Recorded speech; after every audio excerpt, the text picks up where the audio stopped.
Well, a wonderful Wednesday afternoon. How are you? And welcome to the Jason Gregor Show on Sports 1440, Oilers Nation, YouTube, and Facebook, streaming live at sports1440.ca. And it is game day. Finally, the Oilers and the Canucks, for the first time in 32 years, will meet in the NHL playoffs in the second round.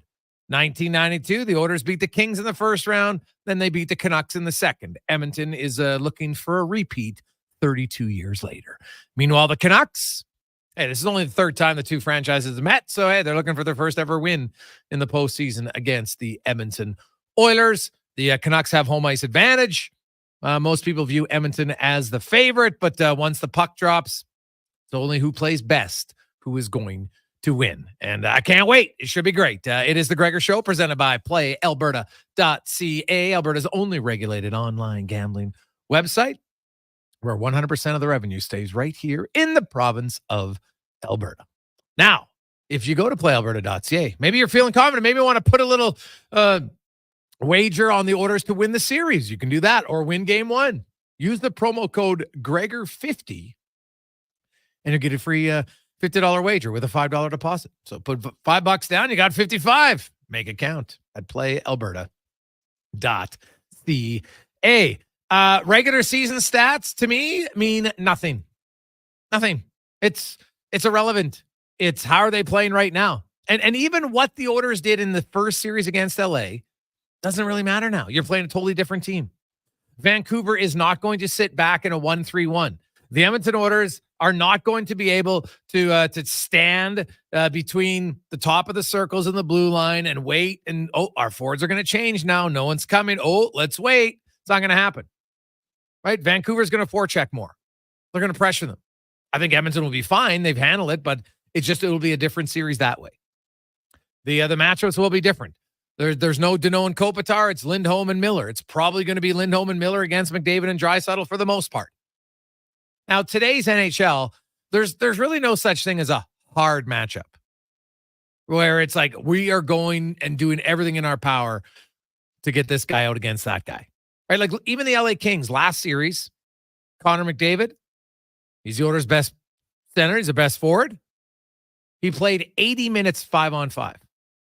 Drew Doughty was his most common opposing player, and he played 39 minutes against McDavid, and then he played 36 against Draisaitl. They pretty much split his minutes against one of those two lines. Right? He played 30 minutes against Danault, 30 minutes against Kopitar. Draisaitl played 28 minutes against Danault, 26 against Kopitar. Played a little bit more against the Dubois and Lizotte. Right? Like, so we can talk about the matchups, but it's not like back in the day where you would have some coaches, man, I want Tikkanen out again. I want Kasper out against the other guy. And they would completely disrupt the flow of their team to ensure that they got the matchup they wanted. Coaches don't like it. Players don't like it to that extent. But there are certain ones they'll want. Vancouver in the first round was interesting because the Ryan O'Reilly, Philip Forsberg, Gustav Nyquist, that was clearly Nashville's best offensive line. And let's be honest, it was their only offensive line. And you know who they used against them the most? Tyler Meyer. Tyler Meyer played the most minutes, 44, against that top line, and he missed a game. Remember, he was injured. He didn't play in game 2. And he still played more minutes than anyone else. They wanted Meyer out there, and then Soucy. The one game Meyer didn't play, Soucy and Noah Juleson only played 3 minutes against that line. And guess what? That was the game they scored 2 goals. So, obviously, they felt pretty comfortable with Tyler Myers in the first round. So we'll see tonight. Now, the difference is McDavid's not O'Reilly. Like O'Reilly doesn't skate like McDavid. So if you're Vancouver, I think we might see a little bit more of Hughes and Roenick because of their skating ability. However, they're smaller. They don't defend the house as well. So that's, you kind of bounce that off. Tyler Myers moves very well for a big man. He's huge. He's been a top 4 defenseman his entire career.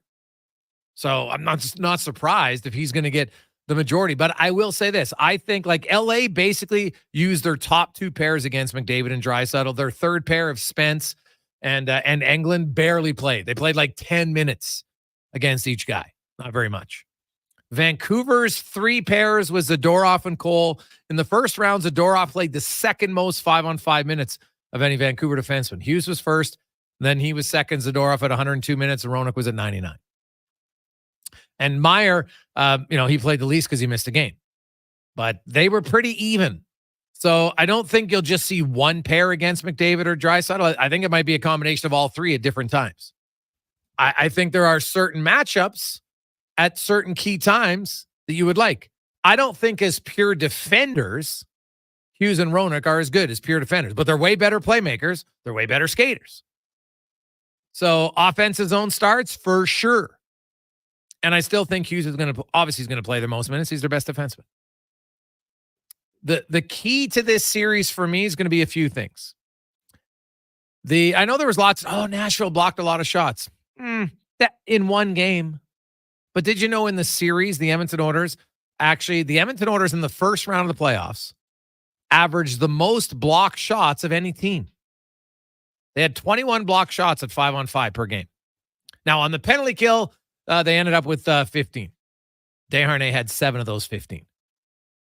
But at 5-on-5, the Oilers blocked 21 shots per game.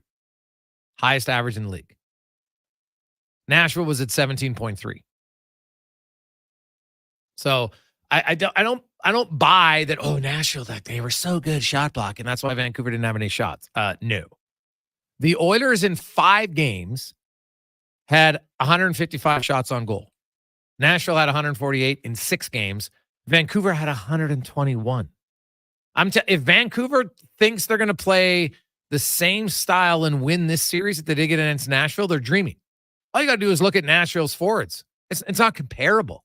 So I would expect Vancouver to be a little bit more assertive. Now they've become more of a responsible defensive team. Right? They'll be physical, but they're not like gangbuster physical. They don't have a bunch of huge forwards up and down their lineup. Right? They really don't. Edmonton actually has a bigger forward group top to bottom than Vancouver does. That's why, to me, I see this as a series that's Edmonton's to lose. Edmonton's a better team, especially without Demko.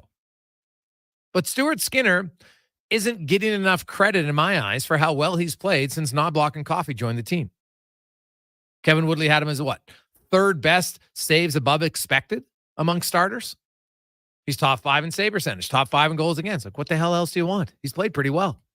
And the scouting report on Vancouver's netminder tonight, we got it from Woodley on Monday, and it's one where he looked at the Nashville game and he said in Game 5 when Nashville won, because Sheila's only played 3 games. Game 5, what they did, they got a lot of. Woodley said even on the ones that he felt like he wasn't picking it up. So we know that Edmonton's advanced scouting against LA came out very good when it came to the penalty kill. They knew exactly what the Kings wanted to do, and they took it away, and it worked. Probably better than even could expect it, because I don't think anyone thought they'd go perfect. But if you look at the orders, you got Zach Hyman, you got Evander Kane, you got Corey Perry. All 3 guys on your top, one on each of your top 3 lines. They're all extremely confident in front of the net. They're very comfortable there. Right? They can bang home pucks, but they'll get in front. But I think it can't just be one guy. You're going to need to have layers of screens on Sheilovs. Right? He's only played 12 NHL games, 9 in the regular season, 3 in the postseason. Right? His American League season this year wasn't very good.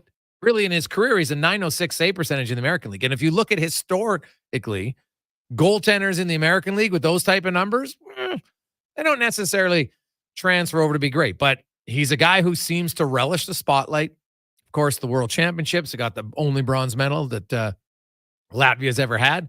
Stood on his head. So maybe he's one of those guys that just elevates in the playoffs. In his 3 games, he's been excellent.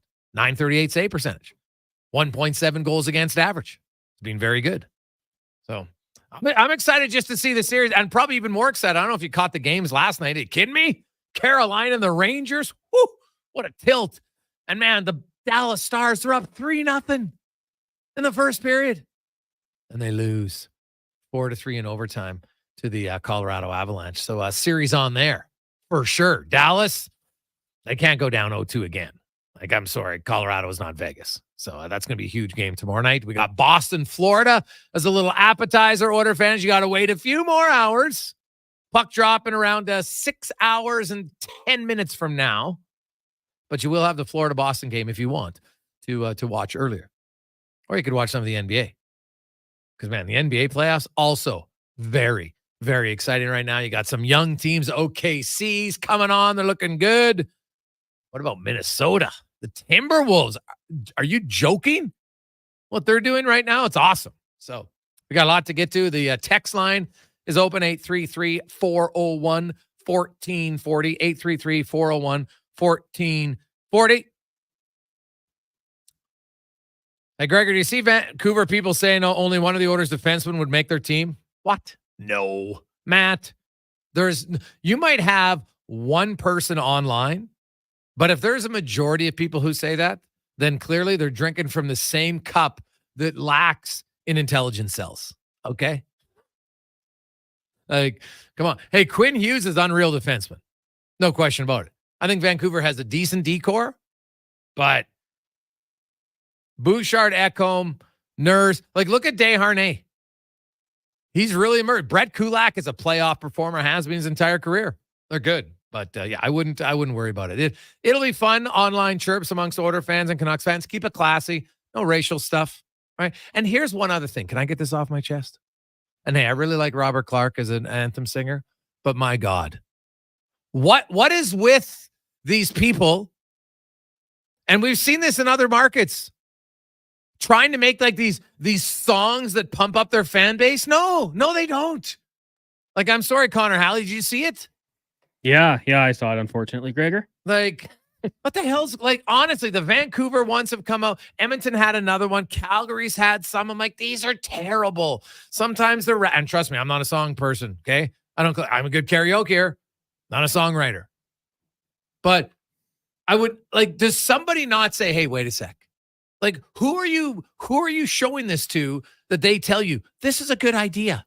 The fans are really going to like it. Because they don't. Oiler fans didn't like the other one that Edmonton had. They don't like this one. And it comes from a guy who's beloved. And even then people, now they're being polite. They're like, well, you know how that is, right? So like when your wife or husband comes out, hey, I really like this shirt or dress. Oh, I really like it. And you're like, oh, yeah. That's when it's like, do you want the real answer or do you want the polite answer? Right? You know what? I really think you look fantastic. Maybe try something else on. But that's how it goes. But yeah, I'm sorry. But that song, Connor Halley, like, no. Yeah, I mean, they took it a different direction. It feels like we're getting a lot of raps when it comes to these videos. Yes. So that was different, sure. They tried different, but it's kind of been the joke. Like the run is over when one of these songs drops. We've seen a rap for the Canucks. This Oilers song came out. The Oilers had one last year. The Flames had one the year before. Like come on. We don't need to do this. It's you're not going viral for the right reasons. You're being openly mocked on the internet. Yeah. Which can happen lots. But I'm telling you, if it was even remotely good, fans would love it. Like I get that opposing fans are never going to like it. So who cares? That's not why you make the song. But I can tell you, you don't need to reinvent the wheel. There used to be radio stations that would make their playoff songs, and they were great. They were simple. They were easy. They were great. Right? You put in a few rhymes, players' names, just gets people fired up. Simple. These ones, no. Not good. Because I'm telling you, man, we'll have to talk to Bob. Big fan of his singing, man. He's got a sweet set of pipes, but that was might be a do-over. You got time. I expect the Oilers to go deeper. Maybe come up with another one in the third round. Maybe Cons will come up with a song here at Sports 1440. Get our best writers on it. Yeah. 100%. And I'm telling you, look what's worked. Sports fans are very simple. They're very direct. They don't like cheese. Right? Doesn't have to be dripping with mozzarella and cheddar and lame rhymes. No. Don't do it. Don't do it. So.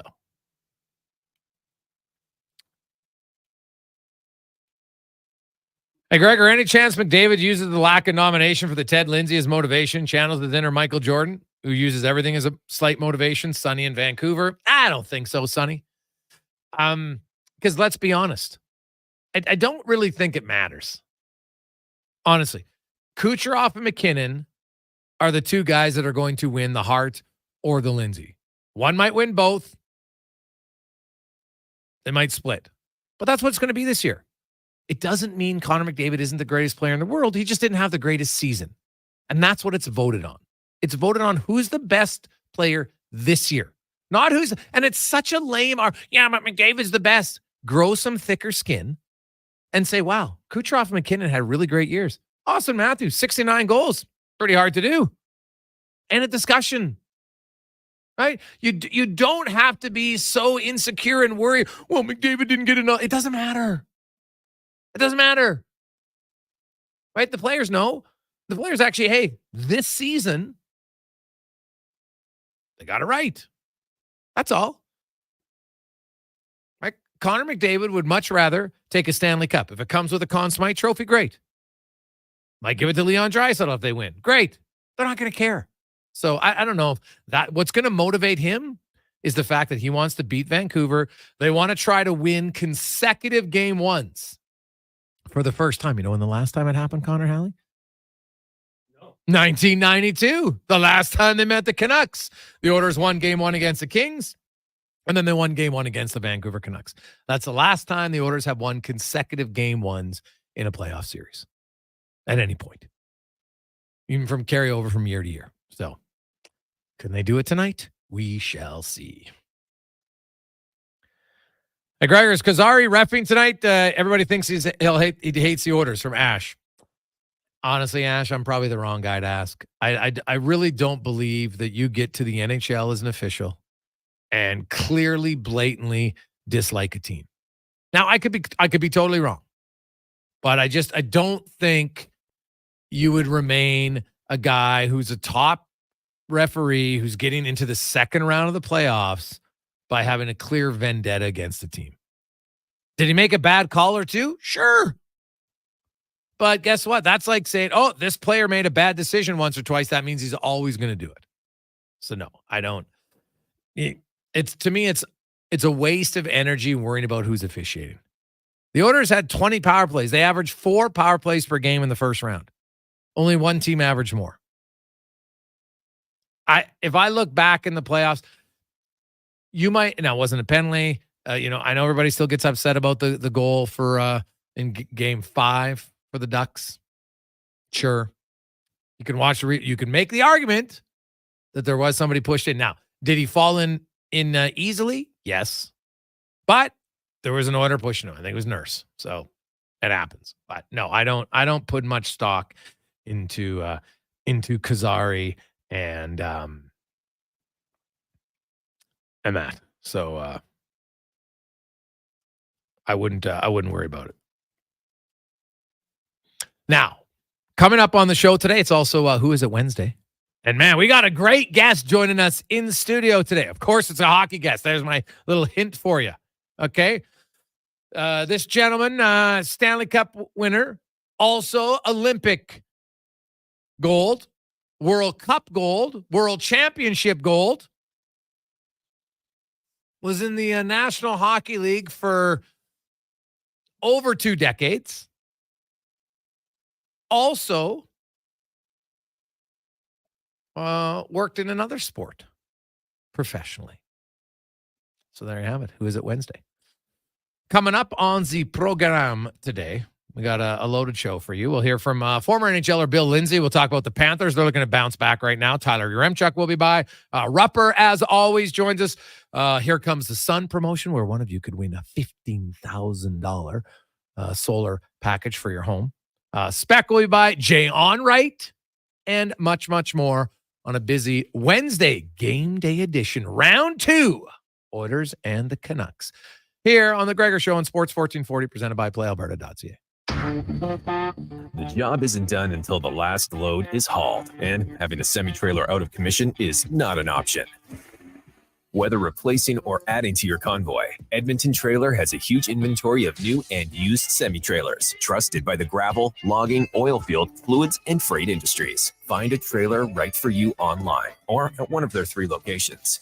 For sales, service, parts, rental, and finance, when you're in it for the long haul, Edmonton Trailer.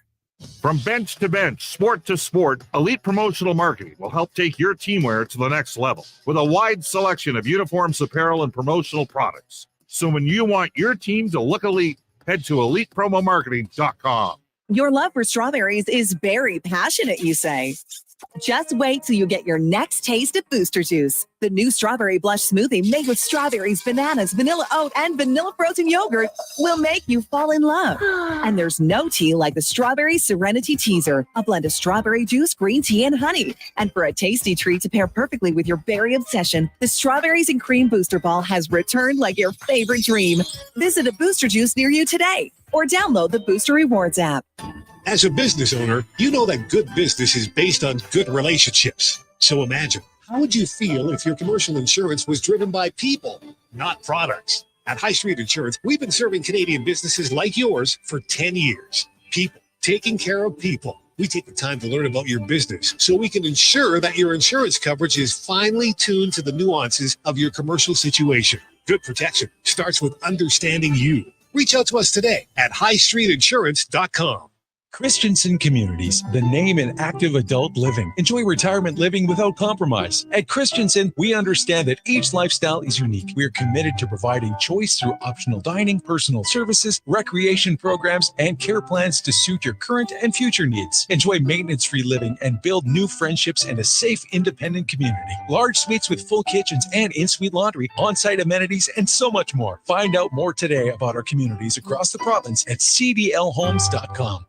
The Adventure Calls event is on at GMC. Get the 2024 Sierra 1500 Elevation at 0% financing for up to 60 months. Plus, eligible Costco members can receive a $1,200 bonus on select trucks. With Sierra's available 5.3-liter V8 engine plus more cargo bed volume than any competitor, you'll have everything you need to take on any project this season, like building a brand new doghouse. That's a lot of wood. How big is this dog? Visit your local GMC dealer for details. O'Hanlon Paving is looking for finished skid steer operators, finished grader operators, Class 1 drivers, and more to join their Edmonton Road Crew team. Bring your positive attitude and great work ethic to their job fair on May 10th and 11th. Visit o'hanlonpaving.com/careers. It's officially spring, but when the snow melts, the grass will grow. Tame your yard with the help from the Lawnmower Hospital. Live on an acreage? Save up to $2,000 and get 0% financing for 36 months on select Toro zero-turn tractors, OAC. For smaller jobs, go for the Toro Super Recycle. With personal pace and electric start, make spring yard care a breeze with Toro and the Lawnmower Hospital. LawnmowerHospital.com. The Lawnmower Hospital.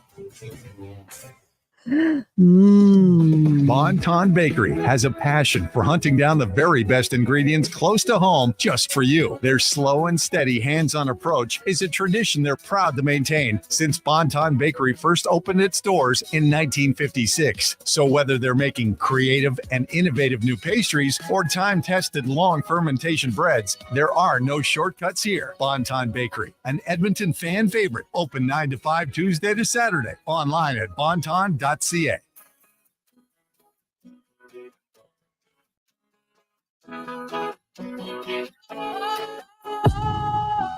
Sometimes I get a good feeling, yeah.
Well, we'll see if Oilers fans have a good feeling later on tonight as they take on the Vancouver Canucks in Game 1 of their series. By the time that series or that game starts, will likely be done 2 games unless there's overtime between Florida and the Boston Bruins as we go around the NHL. Brought to you by McDonald's, and it is Mick Happy Day today. And had the opportunity to work with young Ty at the drive-in location on 149th and 111th at the Coronation Place. That is a busy place, man.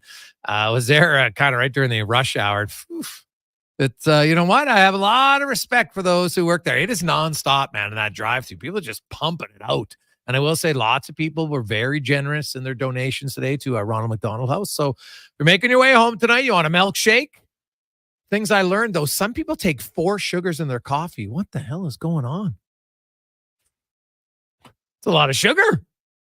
Some people they had 3 people with 4s, lots of triples. I didn't even know that was a thing. I don't drink coffee. I heard double before, but even the triple doesn't kind of take away now you're just drinking sugar and cream. You just kind of got the coffee bean in there for show. But either way, big shout out to Ty and everybody at McDonald's, raising a lot of money. All of you who donated, thank you very much today for Ronald McDonald House. It's a fantastic facility in our city that helps families at the worst possible time. So it's like one of those things where you want to donate and hope you never have to use it. Let's talk a little Panthers and Bruins. The Boston Bruins really kind of took it to the Panthers in Game 1. I am expecting, though, a much better performance tonight from the Panthers. Former NHLer, longtime analyst for the Panthers, Bill Lindsay, joins us. And Bill, I know sometimes it's too easy to say, oh, well, they were just rusty because they didn't play. And I don't know. It's the playoffs. You got to find ways to be ready. It was a rare off night 5-on-5 for the Panthers. It was. I wouldn't say rust was such an issue because when you watch the game, the energy level was there. Everything that you expect when you watch a team play. They came out with energy, purpose. There were stretches of games that they were able to control. Puck management, that was a problem. That's just it's a big rink out there, but the biggest rink is the 5 inches between your forehead that you have to play with sometimes. And there were some mental miscues on the Panthers' part that really ended up hurting him in that game against Boston. Boston came in, they were flying. Give them full credit. They came out, played on their toes, and sometimes put the Panthers back on their heels or they took advantage. There in the second period of about 5 or 6 minutes, Panthers didn't play very well, and bang, bang, bang, all of a sudden it's 3-1, a very physical affair. Boston, they looking to exact some revenge. We'll see if the Panthers can be better tonight. We're not concerned about their energy level, Rust. Can Boston stay at this level? That's the question. And Jeremy Swayman, oh my gosh, watching him in person, wow, that's all I got to say. Phenomenal. Yeah, he's been great for them, for sure. And, I understand why the Bruins are electing to run with him and not just go with the duo, which they have in the regular season.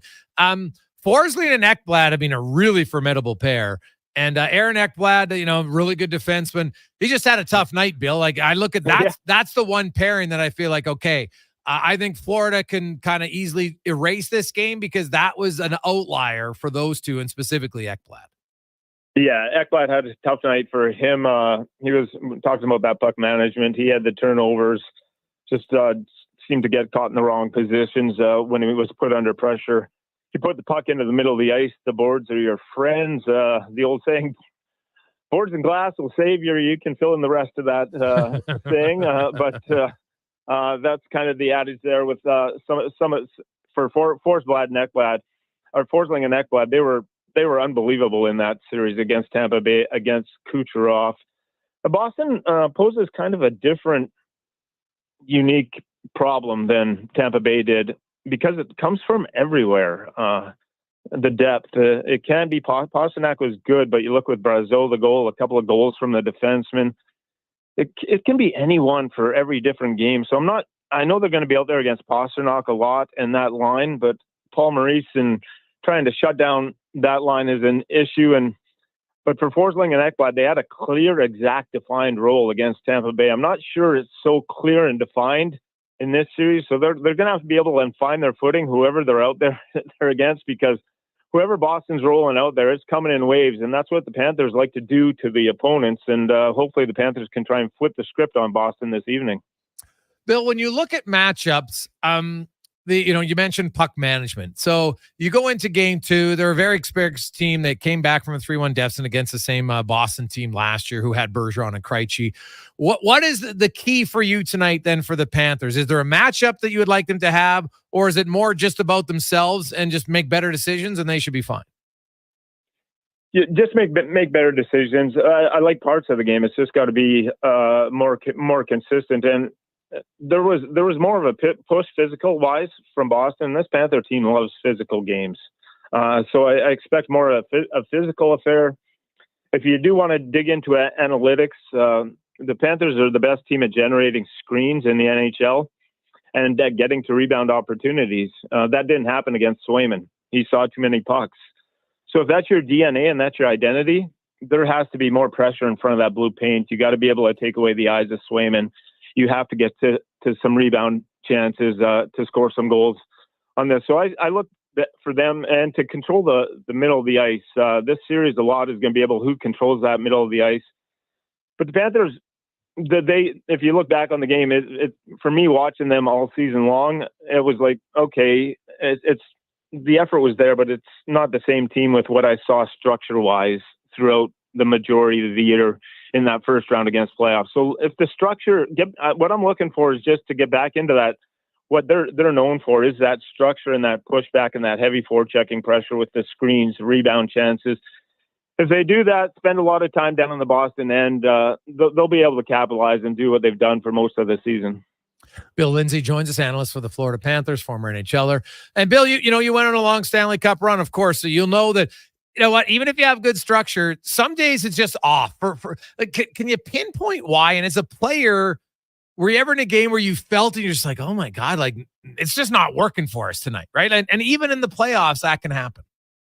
Yeah, there was plenty of times I went through it as a team. We went. Even you talk about the runs. There's adversity that you're going to have to come through. The first 4 or 5 games that I ever played in the playoffs, I didn't feel like my skates were touching the ice, and I thought, boy, if you're going to feel like this all the time, this is going to be the best. This is so incredible. And then it was game 5 against Boston in the opening round. All of a sudden my legs were dead. I was like, what's going on here? I got no juice in the tank. It was just kind of hit home. Okay, well, this is starting to take a toll. This is starting to become a grind, and that's what the NHL playoffs are. There's nothing to compare it to what it does to your body, what it does to you mentally, what it does to you physically, how you have to be on. But there's no greater experience as a professional athlete in what you're trying to do. You're in the zone. It's not going to be perfect, and that's where the adversity comes in. Trying to create it and get over those hurdles. Yes, I've experienced it. The Panthers are going to have to experience it. Teams are going to have to go through that, and if you get through that and battle your way through it, then you're able to win series, keep advancing, and you just got to finish one game over 500 every 7 games, and you're going to be all right. Yeah, when you put it that way, right? Like you don't have to dominate to make it through. You just gotta be better 4 times out of 7. Easier said than done, of course. Lots of good teams have lost in the postseason. Give me an update on when you look overall, like the Reinhart-Barkov duo. Barkov, I know, is up for the Selke. Heck, Reinhart could have been up for the Selke, and the guy scored 50+ goals this year. Like they did not give up a lot, Bill. When you see the Reinhart season, and obviously, the 50 goals are massive for him, but has his defensive game been overlooked? Yes, that's a simple statement. Quantified metrics, whatever you want to put into it. Last year, not this year when he scored the 50 goals, last year he rated out, I understand he's a winger, so put what stock into it, but he rated out as our best defensive forward in the year prior. And he's not much far off this year. Paul Maurice has the utmost confidence in him. Of all the players that Paul Maurice has coached, he's mentioned this, of the 2 highest hockey IQs that he's encountered and come across, Ron Francis 1, Reinhart number 2. That's pretty good company for Reinhart. And Paul will actually go to Sam and say, what did you see in this play? What are you looking at? This is what I'm seeing from the bench. So he values his opinion a lot. He kills penalties, both ends of the rink. It's very subtle, but when you watch him play every night, you can understand his commitment to both sides of the puck. And when you put that with Barkov, you understand how good this team is defensively and why their leaders are able to control a lot of what they do into the buy-in of what Paul Maurice is trying to preach, because you have players without the goals. If you took everything away, that would still be really, really good NHL players if they did not have the 80, 90 points, 50 plus goals. If they were 10, 15 goal scorers, they would still be very valuable to their team. And that's an extreme compliment to both those guys. Bill, enjoy game 2 tonight. It should be a barn burner. I think it'll probably be a little bit more physical tonight and be lots of emotion. Should be fun. Yeah, it should be fun. Good luck up there in Edmonton, too. All Canadian series. We got it rolling. I'll be tuned into that after. Awesome. Appreciate it. Thanks, Bill. All right. Thank you. There you go. That is Bill Lindsay, former NHLer, longtime analyst for the Florida Panthers. And yeah, their puck management, like even a very good team, like because Florida, if you look at their defensive metrics, they're one of the best defensive teams all year long. But even they had an off night, and it was and not even an off night. It was, they just had a terrible stretch of about 14 minutes. And Aaron Ekblad, who's one of the more consistent defenders, it happens, right? I think you always have to remember that when you analyze, because sometimes you watch your team and you see your team and you see mistakes and you think, no, none of these other teams ever have it. Well, even the Florida Panthers, pretty good team, they had it. So from game to game, you never know who will show up. That's what makes it exciting. That's why we all watch. If I knew what was going to happen tonight, I'd go to playalberta.ca and I'd put down a lot, but I don't know. I have an idea, but I don't know for sure. I think there'll be some offense. I don't expect like a 2-1 or 1-0 game. Doesn't mean it won't. That's not possible, but I don't know. That Edmonton showed they could win a game like that, but they won 3 other games by scoring lots, and that's still their forte. Right? I think that's especially a Vancouver team right now who's not going. What I am most interested in is, can Vancouver find a way to play aggressive and assertive without taking penalties? Like, of course, you're going to take 1 or 2, but if they get up to the 4 range, that'll be a big problem. When we come back, Tyler Yurchuk will join us. Then we have our Who Is It Wednesday guest. We told you this is a gentleman who was involved in 2 professional leagues, but was in the NHL for 21 seasons, Stanley Cup winner, Olympics, World Cup, World Championships. Kind of give you a hint on the era when I mention that.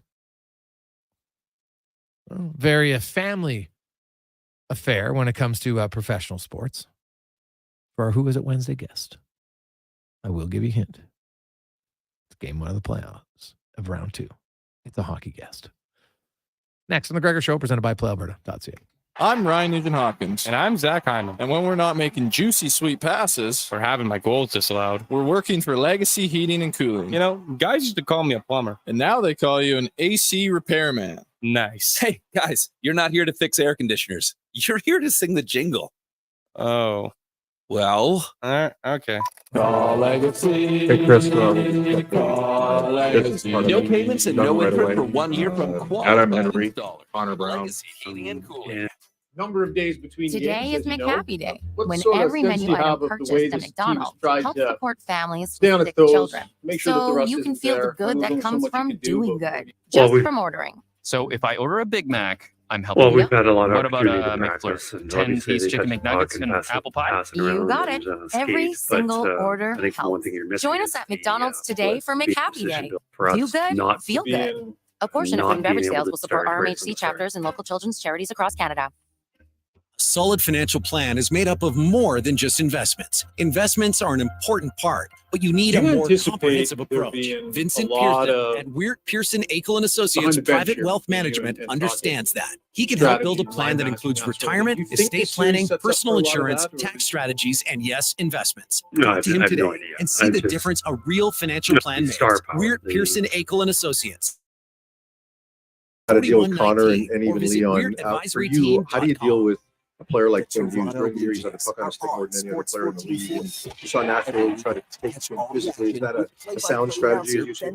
The Blue Jays No, this Saturday and Sunday on Sports 1440. Edmonton's home for all things sports. Good at playing the puck, and My utility player bills like are Quinn going try through to the take roof. How No, can I obviously- take advantage of the sun and put my Obviously, lazy roof you to always wanna work? finish Sounds like a job for the men and women of Action Electrical. Energy team reporting. When you're ready to make your home or business more efficient, Action Electrical has the power to install solar panel systems and young EV chargers. goaltender for them, 3 playoff games, 9 regular season games. What's the approach when you see that? The goaltender for them, 3 playoff games, 9 regular season games. What's the approach when you see that? 0% for That's just 60 player months. goalie. I'm not kidding. Where? Wolf GMC Buick. And it's GMC's Adventure Calls event. Pick out a new 2024 Sierra with finance rates as low as 0% for up to 60 months. If you're a Costco member, you get another $1,200 off purchase price on any 2024 in-stock Sierra. We're talking half tons, 3/4 tons, even 1 tons. If you'd rather an SUV, we've got low lease payments and an awesome selection on GMC Terrain. So get in today and get your adventure on. Wolf GMC Buick.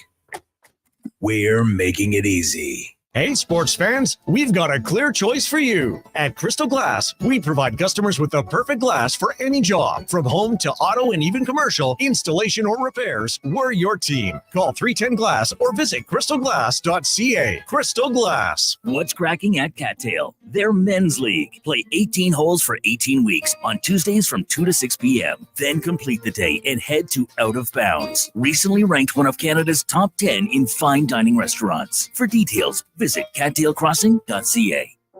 Join Kidsport Edmonton's Bids for Kids, presented by GS Construction, June 19th, 5:30 to 8:30 p.m. at the Bell in Scona. Celebrate 29 years of Kidsport with 90s attire and courage. Tickets are $75, including entry into a mountain getaway draw. Enjoy a night of sports talk, appetizers and bevies, silent auction, 50/50, and a beer tree raffle. All funds raised for local Kidsport Kids registration fees. Visit Kidsport Bids for Kids.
.244 as we inch closer to game 1.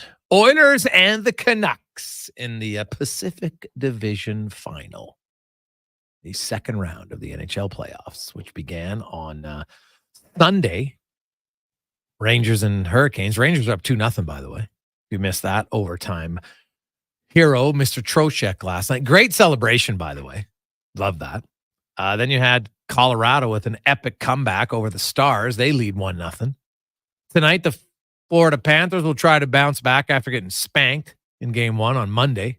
And then the Oilers, Canucks, both of them were like, hey, over here, we're still in the league. We're still in. Yes, it's just kind of scheduling concerts and stuff, so they'll delay, and they will play tonight. Friday, then they're into Edmonton next Sunday and Tuesday. Game 5 will be in Vancouver. Game 6, if necessary, back in Edmonton. Next Saturday, we'll see. Long ways to go between now and then. Let's get to the oil report, brought to you by VolvoCarsEdmonton.com, Canada's #1 Volvo dealership right here in Edmonton. Why? Because, hey, 13 years, Excellence Award winners in sales and service. It's probably why. Like Norris, Jordy, and the gang, they know how to treat you. They have great vehicles, but even better service.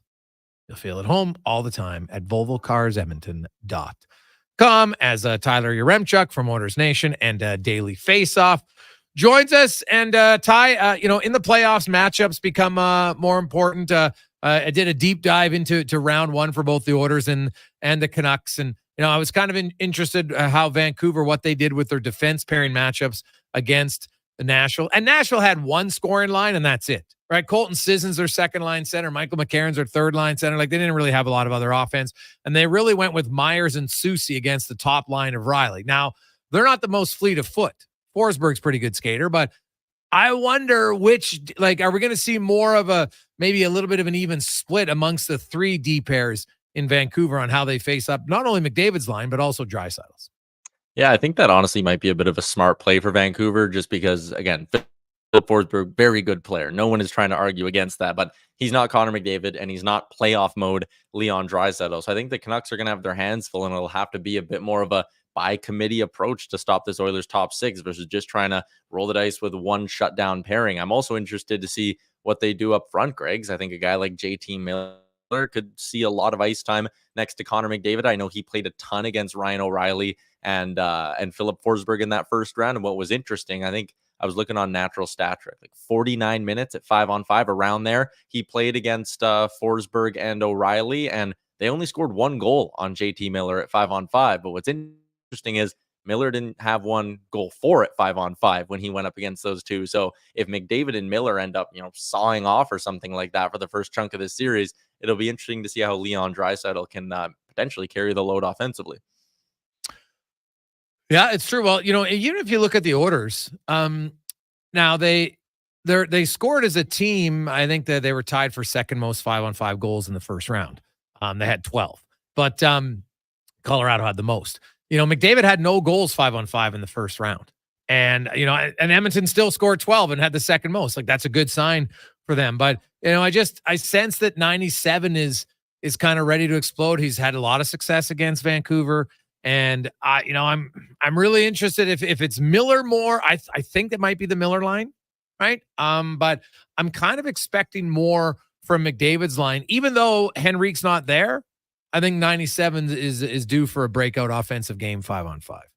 Yeah, I feel like he is too. Again, we kind of did this during the regular season where I was like, eventually Connor's just going to go on a run where he scores 8 goals in 10 games or something like that. And we didn't quite get it with him in the regular season against the Canucks. Yeah, you'd love to see McDavid just take over a game, a vintage, McDavid hat trick, couple big goals, something like that. What I'm interested to see tonight specifically is how that left wing rotation ends up working out. I know you've talked about it, and you talked to Knobloch after the skate, and he said it's going to be a bit of a rotation, but like, what does that mean? If, let's say, just for the sake of the math, if there's 15 5-on-5 minutes up for grabs with Connor McDavid tonight, is Janmark getting 10 of them and maybe Foegele and Holloway are splitting the other 5? Is it going to be a little bit closer to even between the 3? Is it a 2-man rotation? I'm fascinated to see how he does that. And also, will it be just one of those guys sliding up with McDavid and Hyman, or could we see a bit more of, what you would get out of an 11-7 approach where McDavid is sliding down and playing, with Brown and Foegele for a couple of shifts, and maybe to try get the right matchups? That's how Chris Knobloch handles the, in air quotes, rotation on that left side next to McDavid. Maybe it's more just moving McDavid around the lineup versus changing who his left winger is.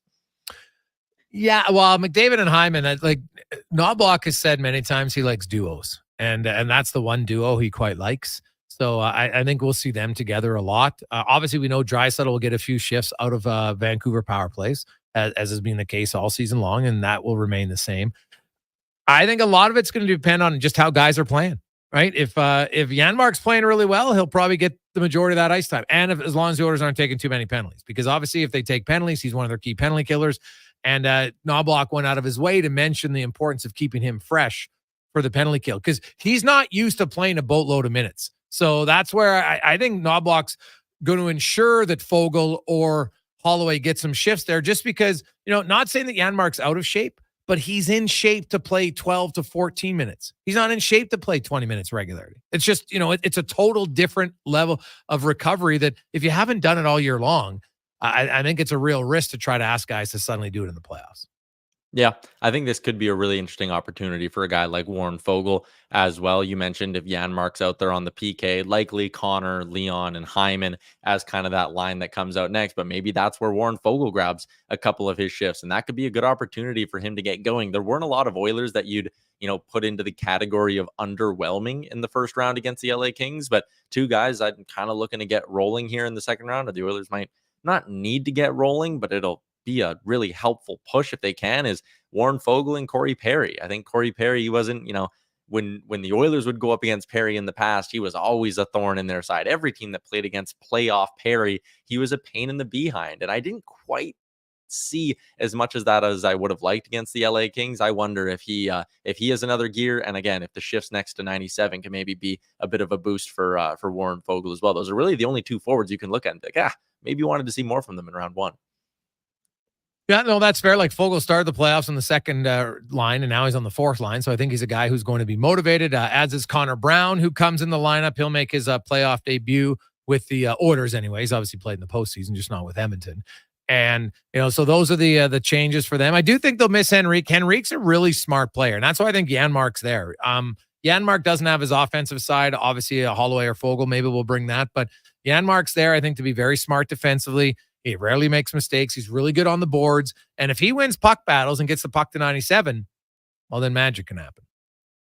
Yeah, absolutely. Winning the puck battles is a big thing. And I really like what you said the other day when we talked, just mistake-free hockey as well. And I was joking. I was out at Sherwood Ford doing my show live there, and we were shooting around some ideas with some of the guys. And they were like, it's probably going to be the McDavid and Hyman show if that line's going to get anything going. Just go have someone out there who is going to continue to push pucks deep, not going to create some sort of egregious turnover that allows momentum to swing back the other way. And I think that's really what you're depending on Janmark for tonight.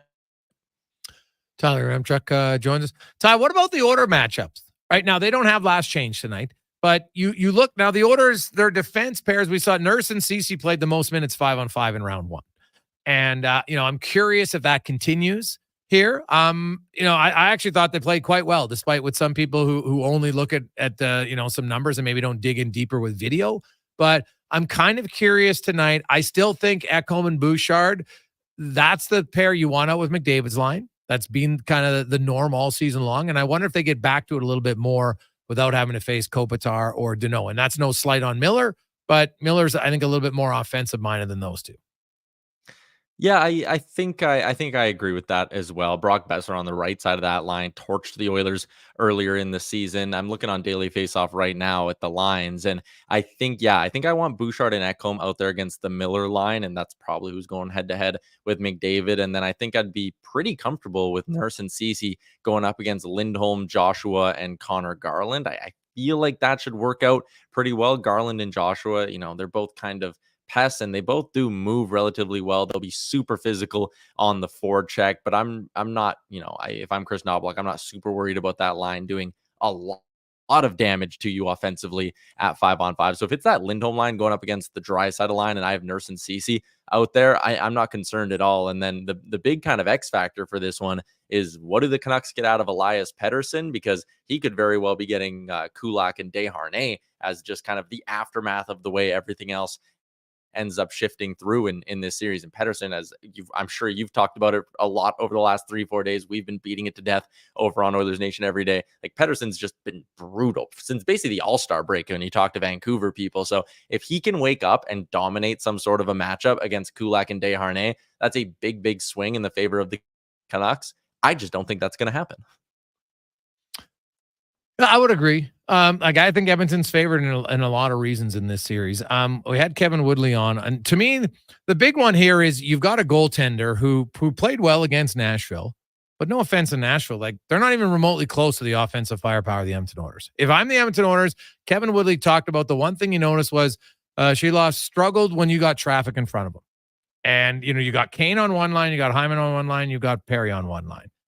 After seeing what Colorado did to Hellebuck with lots of traffic and lots of deflections, which wasn't necessarily their norm in the regular season, I wonder if we see a little bit different tonight from Edmonton, where they try to funnel more pucks and have more bodies in front. I know it's not their norm, but I'm just curious to see if they'll do it. Yeah, it was weird to hear Hellebuck come out after that series and say, like, I felt like I was playing some of the best hockey of my career. And he's like, you go back, look at the goals.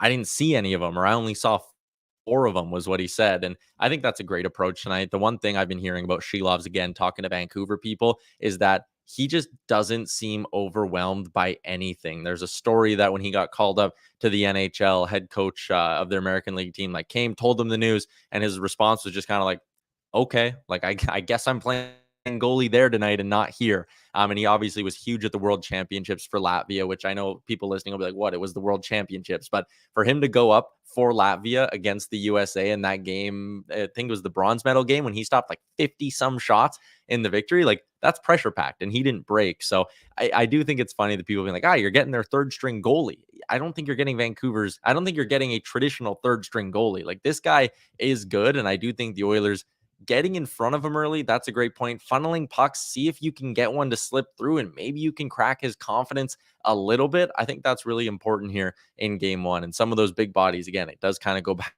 to Corey Perry as well. If the matchups of the top 6 are tight, that third line could make a big difference, and Perry's going to have to be a big part of that. Go to the net, don't take goalie interference penalties like you did against the Kings, would be the game plan for Corey Perry. Ty, enjoy the game in Vancouver. Avoid the fights in the crowd, and we will chat with you tomorrow. Yeah, I won't be acting like any sort of enforcer. I'll see you tomorrow at 6:30 Pacific time for the DFO rundown. Yuck. Have fun. Thank you. There you go. Tyler Yaremchuk from Oilers Nation and Daily Face-Off.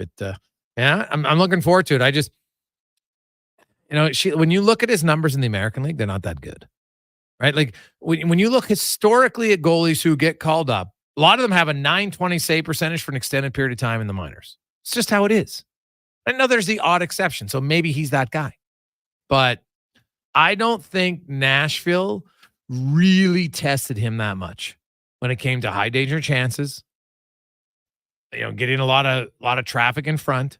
I know that's not Edmonton's forte, but you can still do it. So, to me, I think Edmonton has a big advantage in goal, and they got to exploit it tonight. And I think the Oilers score 4 or 5 goals tonight. But I don't know how many they'll give up, but I think they'll score 4 or 5. Let's get to the comment coming up next. Who is it Wednesday? Guys, at the Olympics, World Championships, World Cup, Stanley Cup. It's going to be a fun interview. Join us next after the Con Man and a Sports 1440 update brought to you by Booster Juice. Visit Booster Juice today and you can try the Strawberry Serenity Teaser. It's a perfect blend of strawberries and green tea that is sure to put a little extra spring in your step. Only at Booster Juice. This is a Sports 1440 update. Finally here, the Oilers back in action tonight, kicking off their second round series with the Vancouver Canucks out in BC. Rogers Arena puck drop 8:07 in this one. One other game tonight on the ice. Got the Bruins and the Panthers meeting in game 2 of their series. Boston up 1-0. Puck drop in that one just after 5:30. In the association tonight, just one game on the schedule. The Pacers in New York to take on the Knicks. Tip-off just at 6 o'clock. Knicks lead that series 1-0. Earlier today, the Toronto Blue Jays were victorious over the Philadelphia Phillies, winning 5-3. Other finals, Angels over the Pirates 5-4. The Guardians knocked out the Tigers 5-4. Royals over the Brewers 6-4. And the Padres blanked the Cubbies 3-0. One game postponed. Mets and Cards due to rain. Couple games underway right now in the 8th inning. The Dodgers lead the Marlins 3-1. And in the 5th, the Rangers trail the Athletics 5-4. That's game 1 of their doubleheader. Game 2 goes at 4:30. Also, the Reds taking on the Diamondbacks. The Orioles in Washington. Rays host the White Sox. Astros up against the Yankees. The Red Sox in Atlanta. Twins host the Mariners. And the Giants take on the Rockies. And UEFA Champions League, Bayern Munich scoring in the 68th minute. Alphonso Davies with a beautiful goal. Although Real Madrid would score 2 goals in the 88th and 91st minute. Right now, they lead 2-1. They're also up 4-3 on aggregate. Coming up in hour 2 of the Jason Gregor Show, it's another edition of Who Is It Wednesday. I'm Connor Halley. This has been a Sports 1440 update. It's Sports 1440, a Stingray radio station broadcasting on Treaty 6 territory. Download the free iHeartRadio app and listen to CKJR wherever you go. Hold on to your hockey helmet, Edmonton. On the Rocks is serving up 60-cent wings that fly off the plate faster than a slap shot. And Molson Canadian for $4.50. OTR's TVs, they're so clear. You'll see the puck better than the ref. Plus, every game night during Edmonton's playoff run gives you a chance to be part of the Sack Attack. You could win a Hyman jersey. This is our year. And our time to cheer. Be a part of the legend. On the rocks. On the rocks. Jasper Avon 118.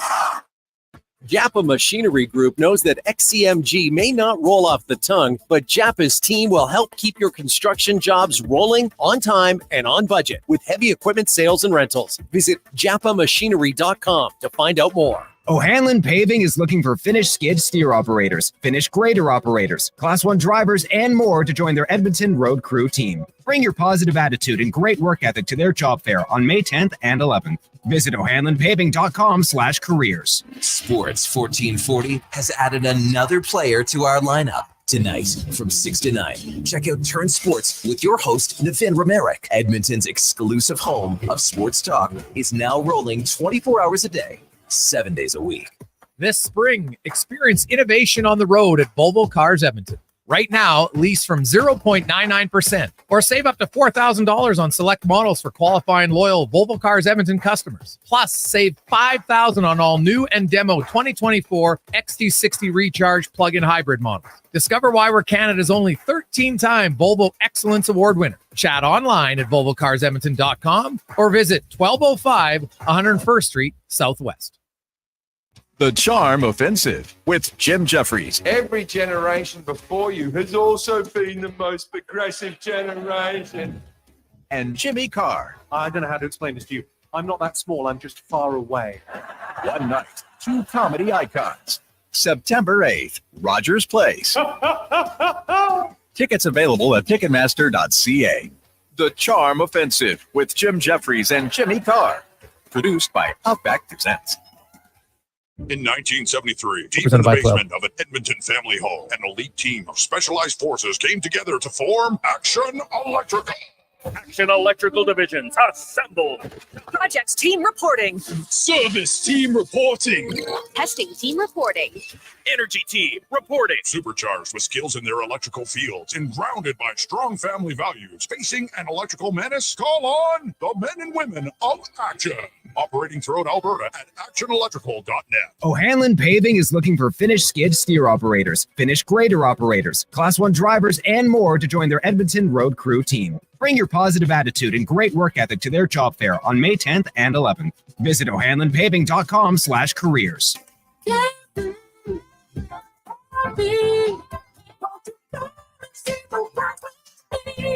Hey campers, Brent Fullerton from Carefree RV. It's our favorite time of year and camping season is about to start. We're booking our annual spring service special, which includes a dewinterization and an RV checkup.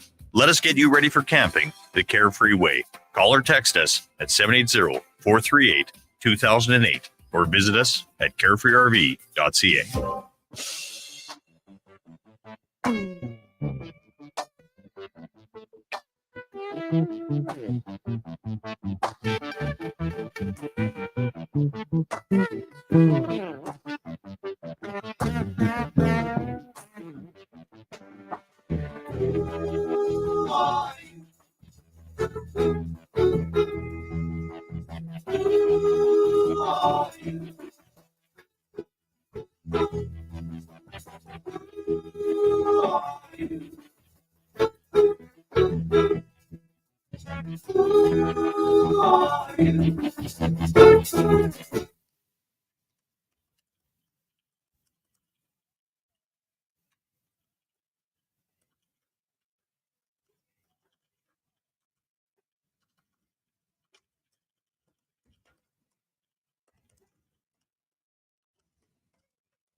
Welcome back.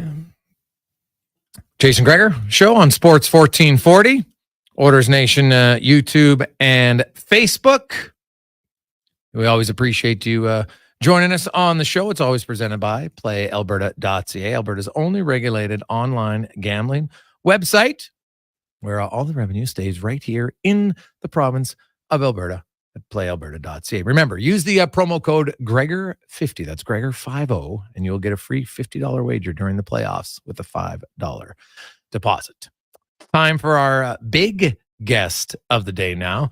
Brought to you by the FSL, brand new for young female hockey players in 12U and 14U, and allowing them to further develop and establish their career in hopes of moving on to, AAA levels and university and maybe even professionally. Check it out, the FSL. That's femalesuperleague.com. Our guest is in the Hockey Hall of Fame. Also, a Stanley Cup winner. Was in the Olympics. Won gold there. World Cup. World Championships.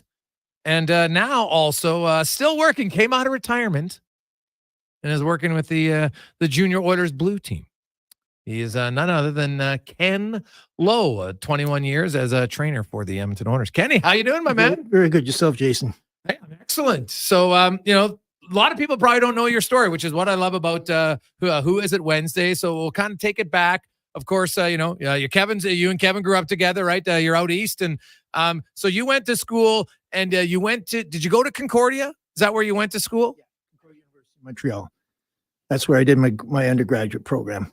So what's the undergraduate? That basically is phys ed program. They call it, back then it was kinesiology, just forming into kinesiology. It really was an undergraduate program for phys ed. Okay. But you had to specialize courses such athletic training. And that's where I basically had taken myself to. Okay. So you went through that. Was the goal always to be as a trainer in professional sports? Like when you went into it, did you come out and this is what you wanted to do? No, I went in there to play hockey. And then after my first year in college, I had a head injury, and that put me out for the rest of my career. It was then that the head coach of the hockey team took me aside and said, we could use, a trainer and stuff like that. And I really didn't know what a trainer was, stuff like that. And our athletic trainer, Gary Cummings, used to sit with me and we talked, and he was the one who really got me really interested. And that's how I got into the field, because of Gary. So essentially you had a concussion?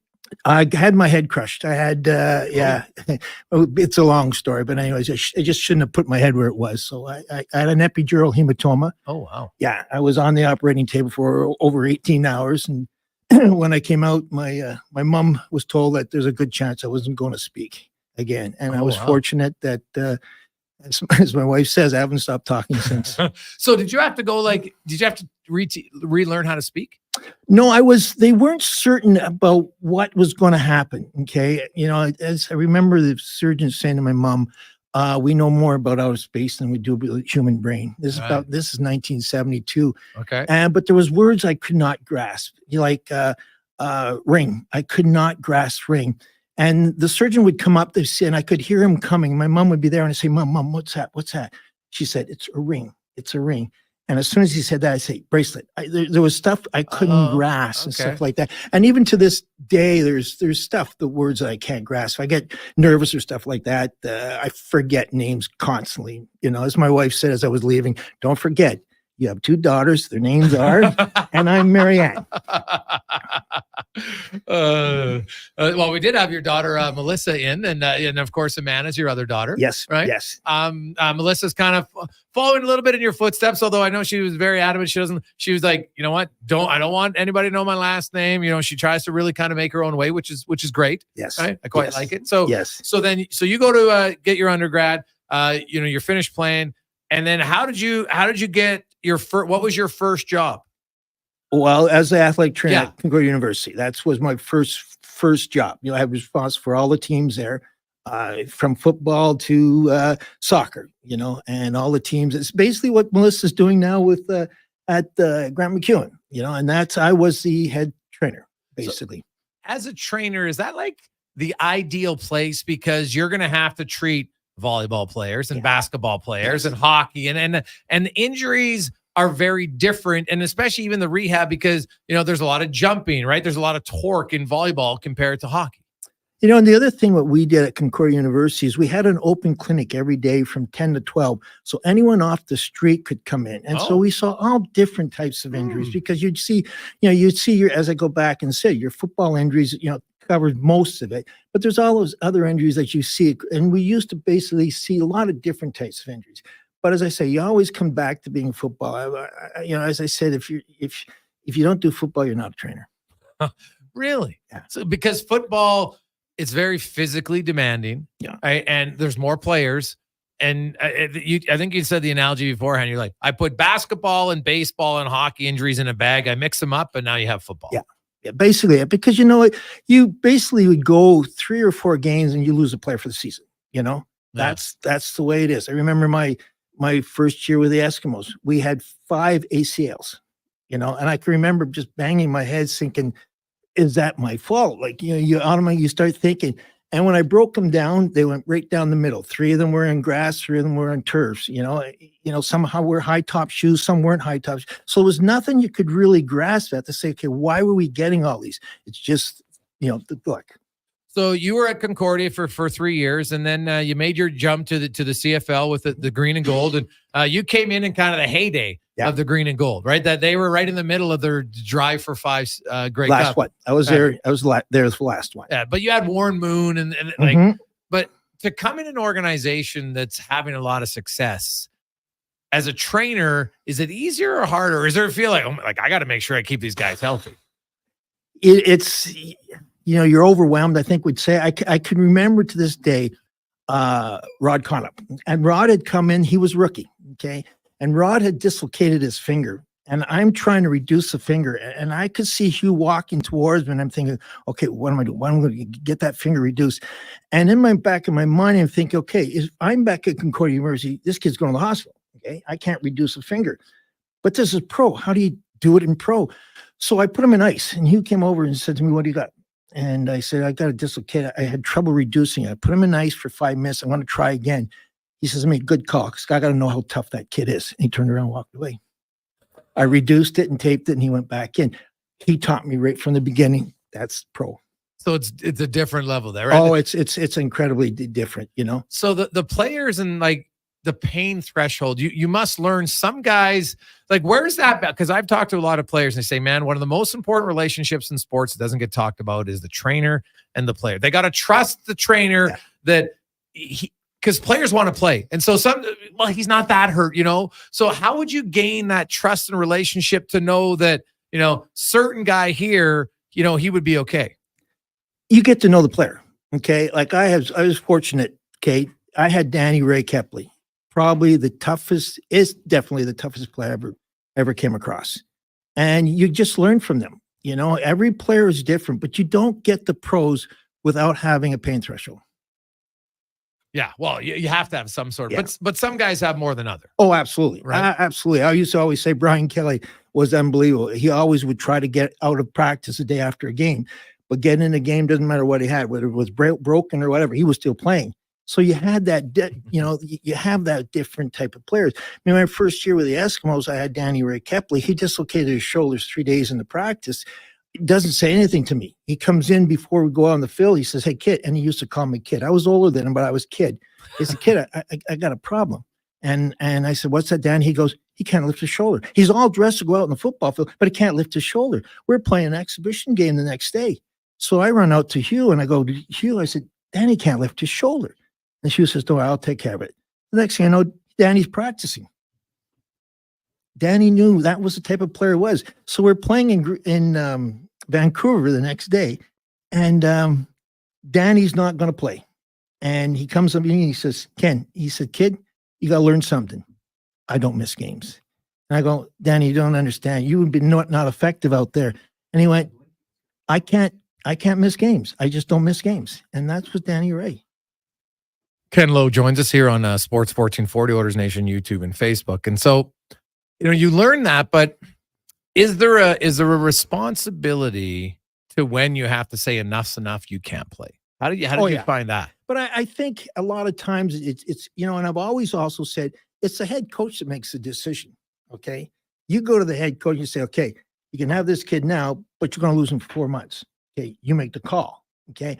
All my coaches knew a very simple fact. If you overrule me on head injury, I resign on the spot. Okay. Don't ever call me on a head injury. And they all stood by that.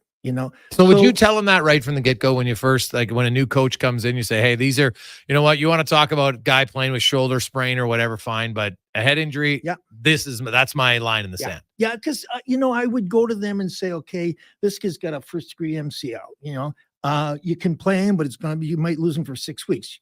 Keep him with me for another couple of weeks. I'll have him back healthy. And it was the coach themselves. Most of them were really smart, like Papa Joe Ferragelli. It was a hamstring, and I'd come to him and say to him, well, I think he's ready. Papa Joe would say, hamstring, give him another week. The coaches know themselves, what they can do. I can remember John Muckler, Kevin was playing and he had a really bad ankle. I was taping that freaking ankle, and there was another young kid that could have been playing.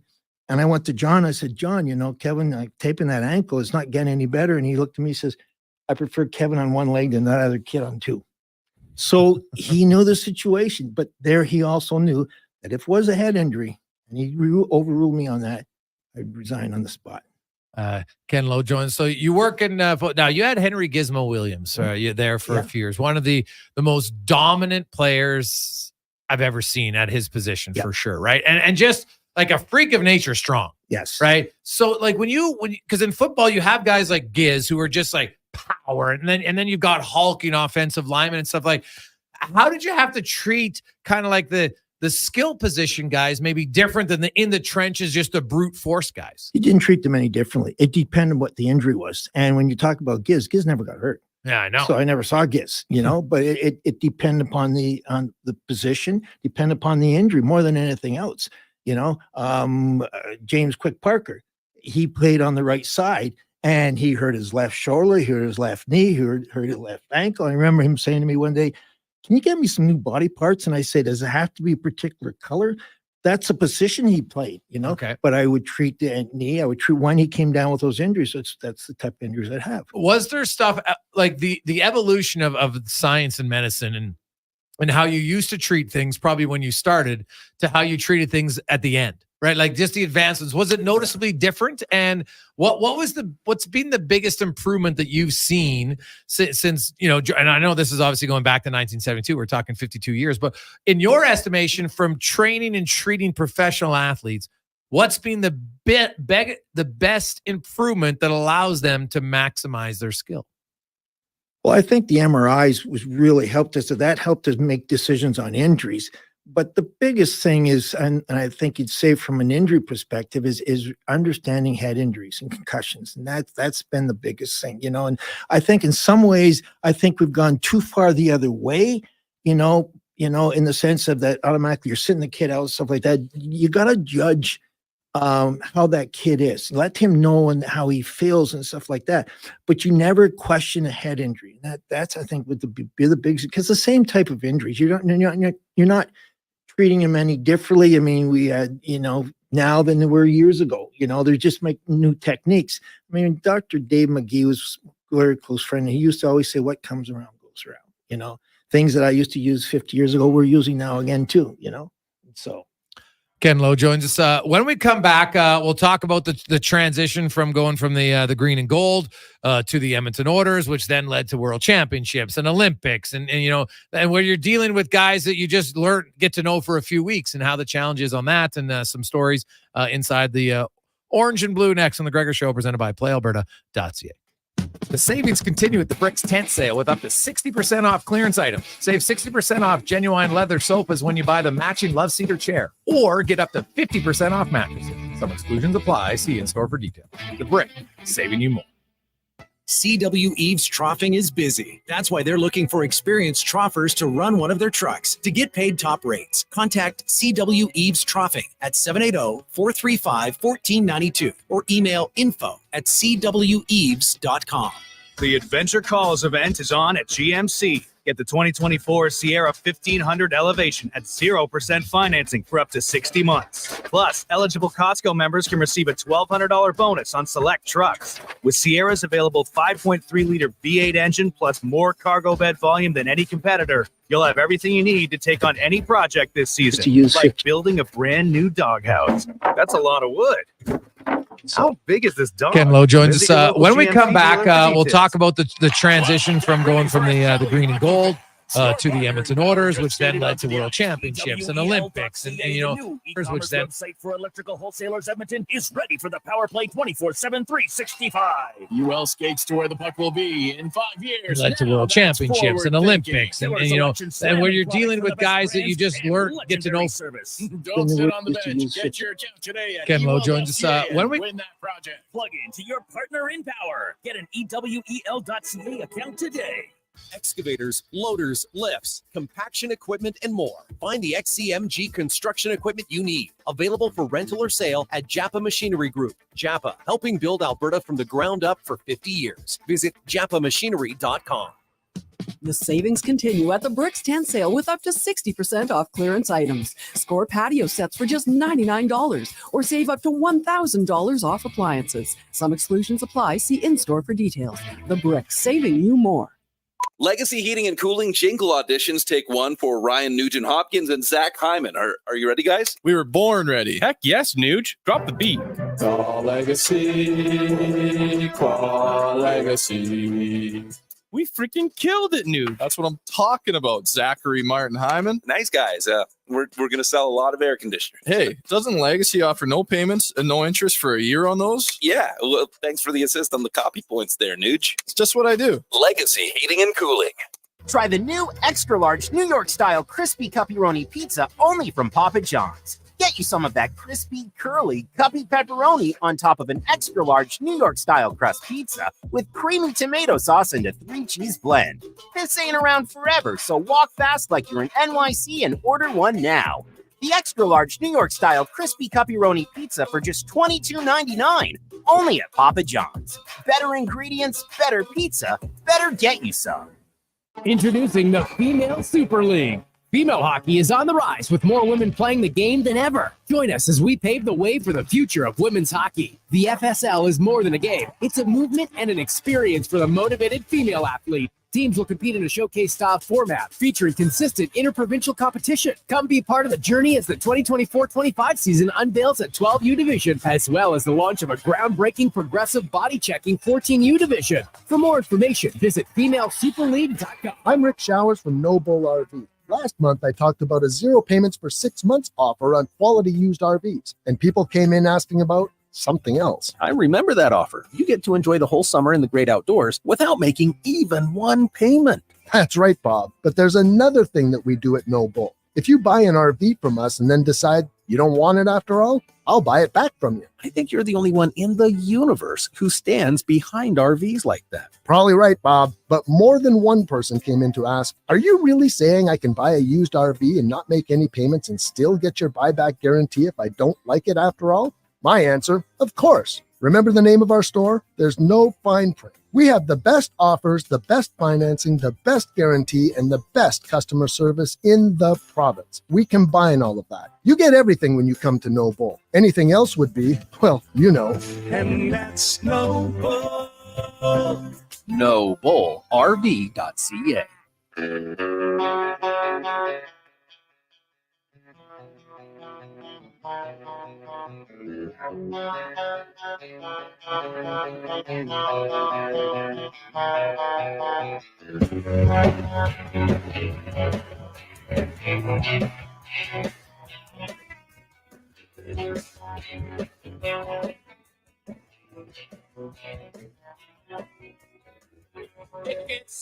Kick it down.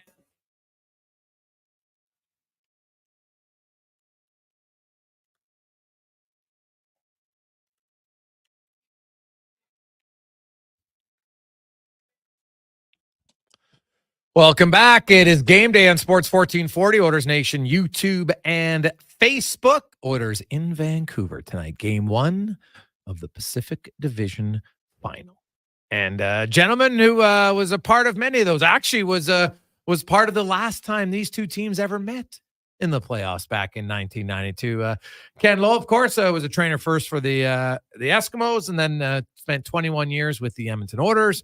From 1989 through to 2010, won a Stanley Cup in 1990, World Championships, World Cups, Olympics. Man, won a lot of things. Of course, inducted into the Hockey Hall of Fame as well. And the now, is it the trainer? What's the official arm that you go in? Is it the trainer's arm? What do they call it for the trainers and equipment managers? Yeah, okay. Yeah, and they're the ones that decide it and stuff like that. So it was an honor just to think that my cohorts thought that I was good enough to go in there. So there's you and your brother in the Hawk Hall of Fame. Yep. Not bad. Not bad at all. So you were with football. Now you were there in 1987. Think is my or is it 86? 87? 86. 86. I won it. I won in 82 and 87. Yeah. But the James Bell injury was 86. that 86. 86. Obviously, very scary injury. I'm sure it's like the worst scenario for a trainer to be involved in. Mm-hmm. Can you kind of take us through, the event and what you're seeing and when you run up to James on the field in that moment? Usually, all trainers, that's your biggest fear, and you train for that, and you always foresee when it's going to happen. I always foresaw me having to go out on a muddy football field with the guy turned over, and you make it all really the worst you can be. I ran out in the football field. James was laying on his back. He looked at me. He says, "Kenny, I can't feel my legs." And I just grabbed down. And I grabbed his groin area and I squeezed as hard as I can. I said, "George, James, you feel anything?" And he says, I can't feel anything." And I said, he's got a spinal cord injury. A lot of stuff I learned from there. One of the things that was one of the early games in BC Place, there was such a hum in that place that just to talk to someone beside you, you had to scream at them. Okay. So I'm on the field and, by now my voice is starting to go. It was in the third quarter. And the doctors had come out and Bill Rochelle was the Vancouver trainer. He came out and I was trying to tell the doctors, relax. Everyone was talking. I'm trying to relax because I've taken his head. And once you take the head position, you are the control person. Okay. And I'm trying to, tell everyone, okay, we're going to go in. And finally, Bill yells as loud as he can, "Doc, shut up. Listen to Ken." And so we put him on the stretcher and off to the hospital he went. I came later to the hospital, and the things that I'll always remember is when I got there was about 6 doctors surrounding, James, and the way he was removed, they were removing his helmet and his equipment was just unbelievable how they were doing it. And this was a hospital who's done this before. You could sense it. And then the doctor looked at him and he said, "Now, James, I'm going to tell you, you may never walk again." And like the look on my face, I was astonished. Okay. And one of the doctors pushed me aside and he says, "That's the way we do. We start right from the beginning. Okay. Let them know that's the worst, but you could get better. And the way you're going to get better is you." And I remember that so vividly. I got back to my hotel room. It was about 3:00 in the morning and we were flying home the next day. And I got up at 7 o'clock. Now, back in those days, I would tape the players at the hotel, okay, and then get over to the dressing room. And I taped James' ankles, and he kept sitting there, okay. And after about half an hour, I said, "James, what are you waiting for?" He says, "I'm waiting to see a plane land," because we were looking over onto the bay. And so I got up that morning. I had to get up at 7 and stuff like that. And I opened up the doors, and a plane landed, and I broke down in tears. Oh, yeah. And I couldn't stop. I get a phone call. "Peter Miller from the Oilers. How you doing, Kenny?" I said, "Peter, thanks." Yeah, it was tough. Yeah. I used to go to he came home about 2 weeks later and he went into the Eberhard Center. And the thing that I'll always remember is a sign that was there as you came in the Eberhard Center. And it said 66% of spinal cord injuries are done in the moving of the patient after the injury. Really? 66. Now that's going way back in the 70s. Now you collar everything stuff like that. Yes. So when you stop saying how things have changed, things have changed incredibly. Yes. That's something I'll always remember as long as I live. And so how often, would you monitor James through his rehabilitation? Just because, I didn't do anything. No. But I mean, just go get. I went every day. Yeah, okay. Every day into the office I went, and poor James I think he got directed wrongly.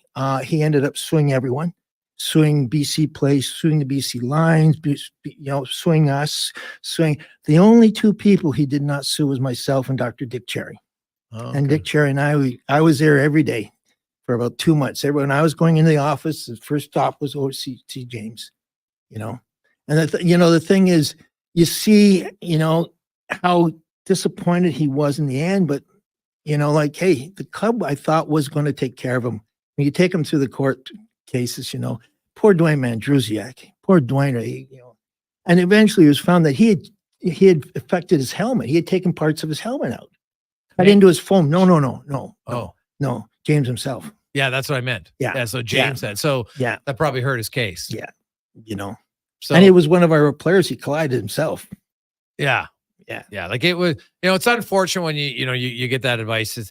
And I don't know, maybe it's because he comes from United States where they're much more of a stew environment a little bit. So, maybe got some wrong advice, but he was told originally he wasn't going to walk, but then he eventually did walk. Yeah.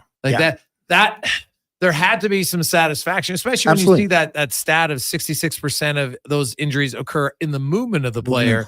And you guys were able to, not make any major errors that allowed him to at least walk again. No. And that's the thing. The only thing that James lost was he lost function in his right hand and proprioception. So in other words, whenever James was walking, he'd have to look down to where he was taking steps because he didn't have the feel. He didn't have the feeling. Okay. So nice. So you were there in football for a long time. Then you get the job. You get moved over to the Edmonton Oilers. And I guess can you explain what was the biggest difference going from training a football team to a hockey team? The biggest difference, there's not a big difference, okay, because they're the same type of injuries. Okay, you get the dislocations, the separations, the torn ligaments. Okay, you got more foot injuries in hockey from shots and stuff like that. Where I noticed the biggest difference was from the training aspect of it, and I said one of the joys in football is that you played on a Sunday, then you had a challenge. Can I get them ready for the next week? In hockey, you had an 82 game schedule. So what I would say is I combined the playoffs to a football season, because then you had the same challenges of getting players ready. But the injuries were the same in the stuff, say with dislocated fingers, fractured, whatever it was. They don't change. And how you treat them, you don't change either. The fact that there's way fewer players, is that better? Because is it easier to create the relationship simply because you have fewer guys to deal with? And you spend more time with them. Yeah. Also, that's the sort of you're on the roadway more when you're on the road. You're gone. Absolutely. But as I say, as a player got hurt, it was what he's going home. He's not staying with us. So you never really really would treat him through the whole process. And that's what I miss. Where in football, I was the one that made the decision, I was the one that would go to the coach and say, "This player's ready." So you came in, Ken Lowe joins us. You came in 1989 because did the trainers not go with Wayne to LA? Peter did, right? Peter that created the opening, right? So you come in, you're replacing the trainer. Was it a little bit odd that first year? Because it's like the first year, there's no Wayne Gretzky, right? There was that little bit of the cloud hanging over the team. And I know I've talked to Kevin and Mark Messier and them about it, that, when Gretzky then beat him in 89, all of a sudden it's like, okay, now this is like, okay, we're done. Like the divorce is for official now. Like screw him, and away you go. Did you sense that coming in at that time? No, I really, because they had approached me. Okay. I always remember Barry Stafford, who is my closest brother from another mother. He had phoned me 3 days before I was going to the 1989 season with the Eskimos, and he said to me, I've got a couple names. Do you know that Peter's leaving? And I said, yeah. Peter had told me a month ago. I had known that he was leaving. I had not once thought about the job. Oh, how come? I like football. Okay. I enjoyed the challenge of football. And he's like, I got some names I want to bring, want to throw at you and stuff like that. And we want to come out. I said, sure, come on over. I didn't know any of the names, like who he had thought about and stuff like that. And then finally he said to me, what about you? And I went, well, what about me? He said, would you think about it? And I went, I don't know. I got to think about it. So I phoned my younger brother. And I said, how would you like your big brother being your trainer? And he says, well, I was hoping you were going to take it. I said, you son of a beast, you had me set up. But I still hadn't been totally decided yet. I went to camp and stuff like that. And it was during camp, I decided, you know what? I think I'm ready to move on. So did you finish out that half season with the green and gold? I just finished training camp. Just training camp? Yeah, just training camp. I remember going to Papa Joe and say, Papa, I've been made this offer, from the to move over to the Oilers and stuff like that. And, I feel terrible about it. He says, Ken, you got to do it. He says, just one thing. And I said, what's that? He said, you let me tell Hugh. And I went, whatever, stuff like that. Because he thought he would be a tad annoyed? No, Hugh, there's a situation, one of their coaches had come back with Hugh, and there was a little bit of not likeness, is best way of putting it, And so Papa Joe went on to say that I'm leaving, okay, because of him. And so Hugh phones me up the next day, and this is on a Saturday. He says, Papa phoned me, and he told me the situation. He says, can we, I pick you up, we go for a talk. And I said, sure, it's training camp. Like, I got an hour and a half between lunch. That's about it. He comes, he picks me up. We go down about 5 parking lots, and he pulls in. That was as far as he went. And he said, so you're leaving? Are you leaving because of Bruce Liverman? And that's what the problem was. And I said, no. I said, if I had a problem with Bruce Liverman, you know me, I would straighten it out with him. I'm leaving because I'm getting a pension. I'm getting better money. So, that's why I'm leaving. I love the Eskimos. I love the game. I love this stuff like that. And we always hear the Oilers say once an Oiler, always an Oiler. That's an Eskimo sign. That's what I took over from there. And that's what something that Dwayne Mandrusic educated into me. Well, one of the cool things about it, Ken, was, the one major connection between the two organizations was Joey Moss. Yeah. Right. He worked for both. I know, he started with the Oilers, and then eventually they got him in working with and Dwayne oversaw him and stuff. And, his young boys, kind of looked, Joe was like, they were around their family the whole time of their life and made such a big impact. So, was it easier for you? Obviously, you had your brother in the organization, but you also had Joey Moss. Did that just kind of make it easier? Joey didn't join us till a couple years later. In fact, when my poor wife used to have to come to a football game, wait for me and then go to an Oilers game, stuff like that. And Joey used to sit beside me because Kevin's tickets were right beside Gret's and stuff like that. So that's where we got to know Joey. Okay. Joey came over. Well, no, you're right. Joey came over, I think it was in 84. Yeah, 84. Because in 86, when the Oilers lost to the Flames, yes, I was with the Eskimos, and I got a call in early June. It was from the Great One. And he says, I got a kid here with a thick tongue. You think there's a job for him there? And I went to Dwayne. I said, Dwayne, could you? And Dwayne's been fantastic. Both Dwayne and Sparky, are the ones who educated him, who brought him up and stuff like that. They were very fortunate. But we, as trainers and as players, we were very fortunate. Yeah. We come off to a road trip where we hadn't done too well, and we got to see Joey. And life can't be that bad. Yeah, I was just gonna say, like, Joe, as much as like the guys loved juicing him, and he loved being juiced, and he played a lot of pranks and everything like that. But like, there is, it was really unfortunate the timing of his passing, because if it wasn't in COVID, I've always stated he would have had one of the biggest funerals ever, with so many players from both organizations for decades who would have come back, because he treated them like, they were athletes, but they were people first to him. And that was, because I had, I remember the article I wrote about it, where I wanted to get, thoughts from 57 people, because Joe was 57. And it was the easiest article as far as, because you would text players and coaches for different conference, and some guys would get back to you a week later. Like, I'm writing an article about Joey Moss. Do you want in? And it was just like, boop. I'm like, what is happening? It was amazing how quick people responded, because they wanted to be part of it. It was everyone. One of my greatest memories is Glenn Sather. And so I would go up and sit in the boxes with my injury reports and do my injury reports and watch practice. Handwritten? Yeah. And last week was when they was sitting about 3 rows down from me, and all of a sudden I see Joey coming up, and he's got a coffee. He's bringing a coffee for Slats. Of course, that would be Sparky. Tell him, go get Slats. And Slats says to him, says, Joey, sit down here. Tell me what our problem is. And Joey starts, and well, you couldn't understand most of it. But, Glenn would say, and what else? You think we should do that? Yeah. And Joey was going on and on. And finally, Sparky came in and went, Joey, come on. And Joey went downstairs. Gotta go. Down he went. I saw that there was Glenn Sather, president, general manager, to take that time with this child was phenomenal. I'll always remember that. Yeah. Ken Lowe joins us here on Sports 1440, Oilers Nation, YouTube and Facebook. So you come into Edmonton, you win a Stanley Cup in your second season. Now, you'd won 2 Grey Cups. My rookie season. Oh, because it was 89, 90. Oh, okay. So you started in the fall. Okay. Yeah. So you came in 89, 90, and you went a Stanley Cup your first year. So that's kind of fun. Then you guys went to the conference final a few years, but you also, then you you were in the World Championships.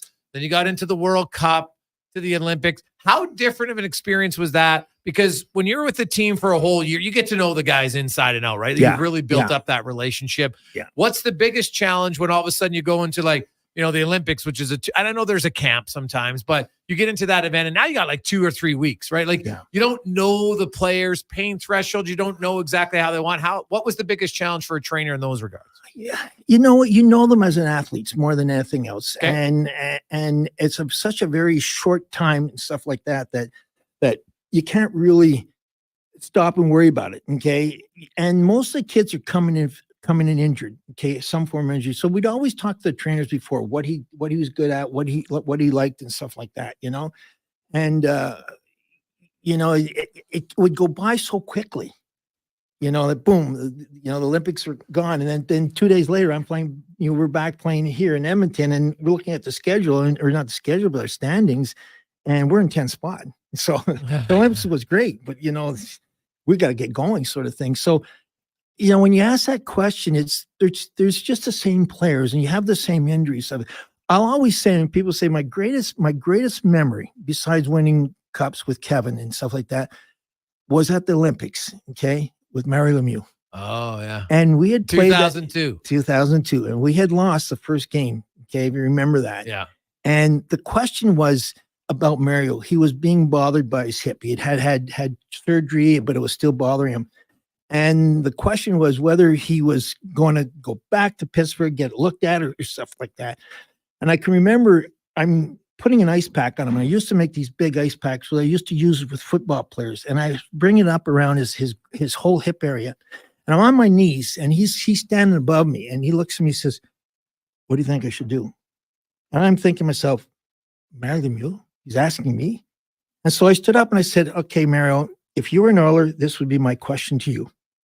When was the last time you played back-to-back games?" Because we were going to play Germany the next day, and then the day after that, Czechoslovakia. Yeah. He said, I haven't played back-to-back games in years. I said, well, I think that answered your question, because if we can't beat Germany without you, we shouldn't be here. We beat Germany 3-2. And then without Lemieux. Without Lemieux. And then we tied Czechs 2-2. Mario scored both goals. And I'll always remember the fact that, here he is, Mario Lemieux is asking me, okay, what I should do. And I always say, during that game, the Olympic game, okay, a puck comes off the boards, okay, and drops right in front of Mario's feet. So he picks it up and he hands it back to me. I shoved it in my pocket. Now, as I said, I just came back after the Olympics. We're right back into the season. And not till after the season, I'm going through my clothes and, damn it, I got the puck. I totally forgot that. So when Pittsburgh came around this time, I said, Mario, I got something for you. And I brought him the puck. He said, you got a Sharpie? And I went, yeah. He's here. He signs, says, cheers. I still got that puck from the Olympic game. Well, he also, that was the, where they made the play and he just let the pass go through his skates. One of the greatest heads up play where you don't touch the puck that I can recall. Yeah. He was a really gifted player. He was a Gretz, just didn't have the longevity. Yeah. Unfortunately, health was really the biggest thing for him. Kendall, you started as a rookie, you get to the Stanley Cup, then you get all the way back in 2006. We'll talk about the 06 run next on the Gregor Show, presented by PlayAlberta.ca.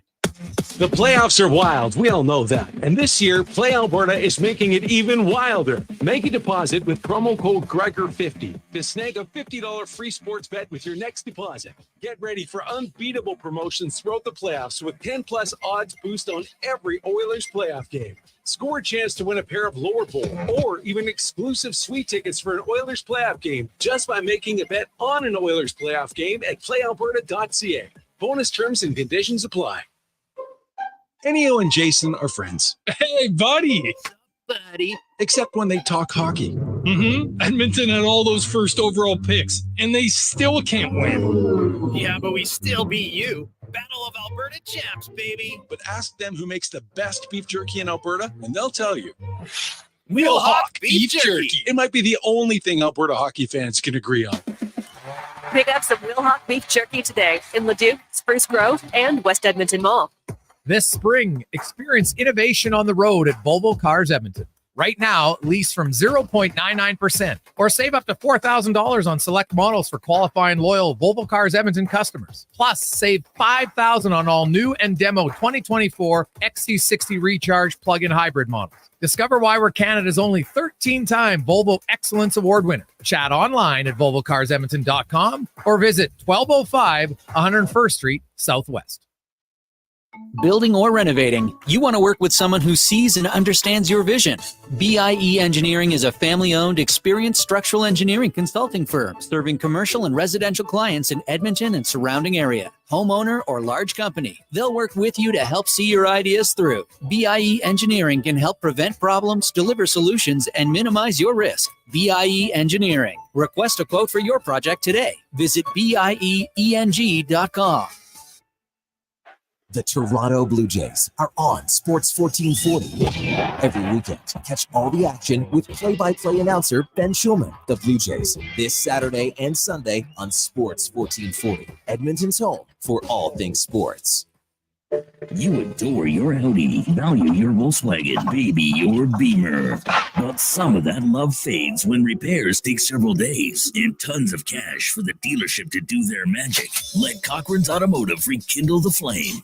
They'll professionally repair your import, usually in one day. Audi, BMW, Mercedes, Volkswagen, Honda, and Toyota. Cochran's Automotive will return her to mint condition. Open at 7 a.m. Let Cochran's Automotive repair your automotive air conditioning before things heat up. Cochran's Automotive, 780-452-5001. There's still time to book your tournament at the Ranch Golf and Country Club. As one of Alberta's top tourney courses, the Ranch makes hosting fun and easy for any group or business. No matter how unique or unusual, they'll accommodate your vision for an event no one will soon forget. Start planning your tournament today at their beautifully landscaped course on the outskirts of West Edmonton. On-site event coordinators are here to help, but hurry, availability is limited and booking fast. Visit theranchgolf.com. Hold on to your hockey helmet, Edmonton. On the Rocks is serving up 60-cent wings that fly off the plate faster than a slap shot.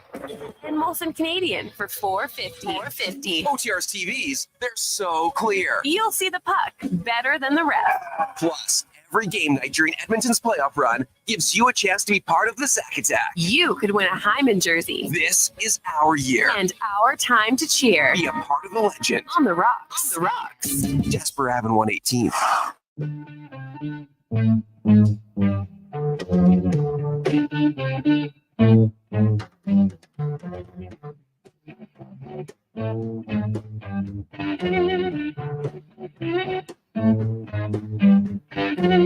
It's getting near dawn.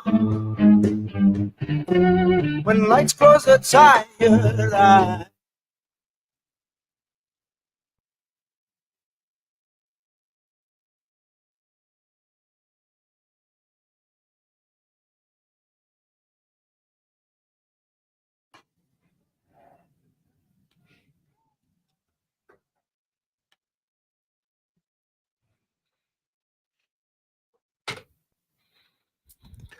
We continue on. Game day on Sports 1440, Oilers Nation, YouTube, and Facebook. Coming to you live in the eWell studio, ewel.ca, your local electrical distributor. And huge sports fans just like you. They're fired up for the game. They always have Sports 1440 rolling in the showroom. So you stop in, you get all your electrical products, and you can still listen to the show at ewel.ca. We are joined by longtime trainer, of course, in the Hockey Hall of Fame, won Stanley Cup, won multiple Grey Cups, Olympic gold medals, World Championships, World Cup. Man, pretty great career as Ken Lowe joins us. And Ken, you were telling you, of course, you were a rookie. Your first year in the CFL, you win a Grey Cup. That was 82. Then you win another one in 87. Then your first year in the NHL, you win a Stanley Cup. You're like, hey, this is pretty good. It was a while. Obviously, there were some lean years in Edmonton for a while in the 90s. Then there was the 97, 98, the Joseph and Marchant runs, and everybody remembers that. And then you get to 06, after a year away, and Edmonton goes on this Cinderella run that not a lot of people were expecting to happen. You come up, unfortunately, one game short. But, when you look back on that, having been through the Cups before, and it'd been a long time from 90 to 2006, like when you go back through I want to get your thoughts on Ryan Smith because he told me the story about how he broke the lady's arm when he slammed the door when he came in the room.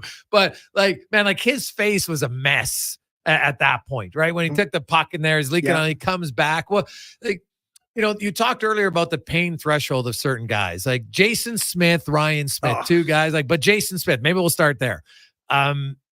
Jason Smith's pain threshold, is it the highest you've ever seen?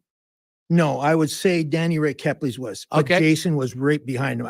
I used to say, if Jason came to me and said, need to see the doctor, I say, call 911. Okay. He was like that. Okay. He definitely was up there. Yeah. Incredibly strong and really tough. Yeah. Like there's certain, like for Smith to come back, and I think he actually might have even assisted or he's on the ice for the overtime winner in that game. But like you've seen guys, but like you take a puck to the face, man, like the amount of freezing just to come back for a lot of guys, like it is a different level of pain. Oh, absolutely. But I've said that you don't play professional hockey or professional sports period without having pain threshold. You know, it was interesting. An individual asked me a couple of weeks ago, and he was a big Oiler fan and had been out here for just a few years, and a Ryan Smith fan. And he asked me, he says, how did you get Ryan Smith back so quick? Yeah. And I'm going, oh, so quick, what do you mean? He says, well, that ankle. He said, and he pulls out his phone and he just looks, he says, yeah, it happened on November 15th. And I'm going, okay. And he says, and you had him back playing on December 2nd. And I went, oh, you got a good memory. I said, you know what happened there was this fact that Dr. David Reed was responsible for that. And he knew that if Ryan wasn't back on the ice within 3 to 4 weeks, he wasn't going to the Olympics. So what David did, he phoned around and find out what different doctors were on different hospitals and found one at Misericordia and said, I got Ryan Smith. That night, they put plates in that ankle. Yeah. And I remember, because in fact, Ryan didn't even know that, couldn't remember that, because a couple of weeks ago, we had breakfast and we got talking about this. And he said, yeah, they operated on me the next day. I said, no, they didn't. He said, yes. I said, no, they didn't. They operated on you that night because we played and flew into Vancouver. And I got the phone call from Dr. Reed that night and going, yeah, we got the plates in there and stuff like that. And Ryan thought, he says, okay, well, with my knee was this, and with my jaw was this. And then he said, yeah, you might have been right, you know? And I stopped back and said, that kid played with a lot of stuff. Oh, and we had him back skating within 12 days. Okay. 12 days. 12 days. And what Dr. Reed had said, okay, I'm throwing out the medical books. Okay. I put plates in there. Okay. We're going to go on 2 symptoms. We're going to go on swelling and pain. But every Monday, I want to see him and I want to get that ankle x-ray. Okay. And if those screws start moving, period, we have to pull back.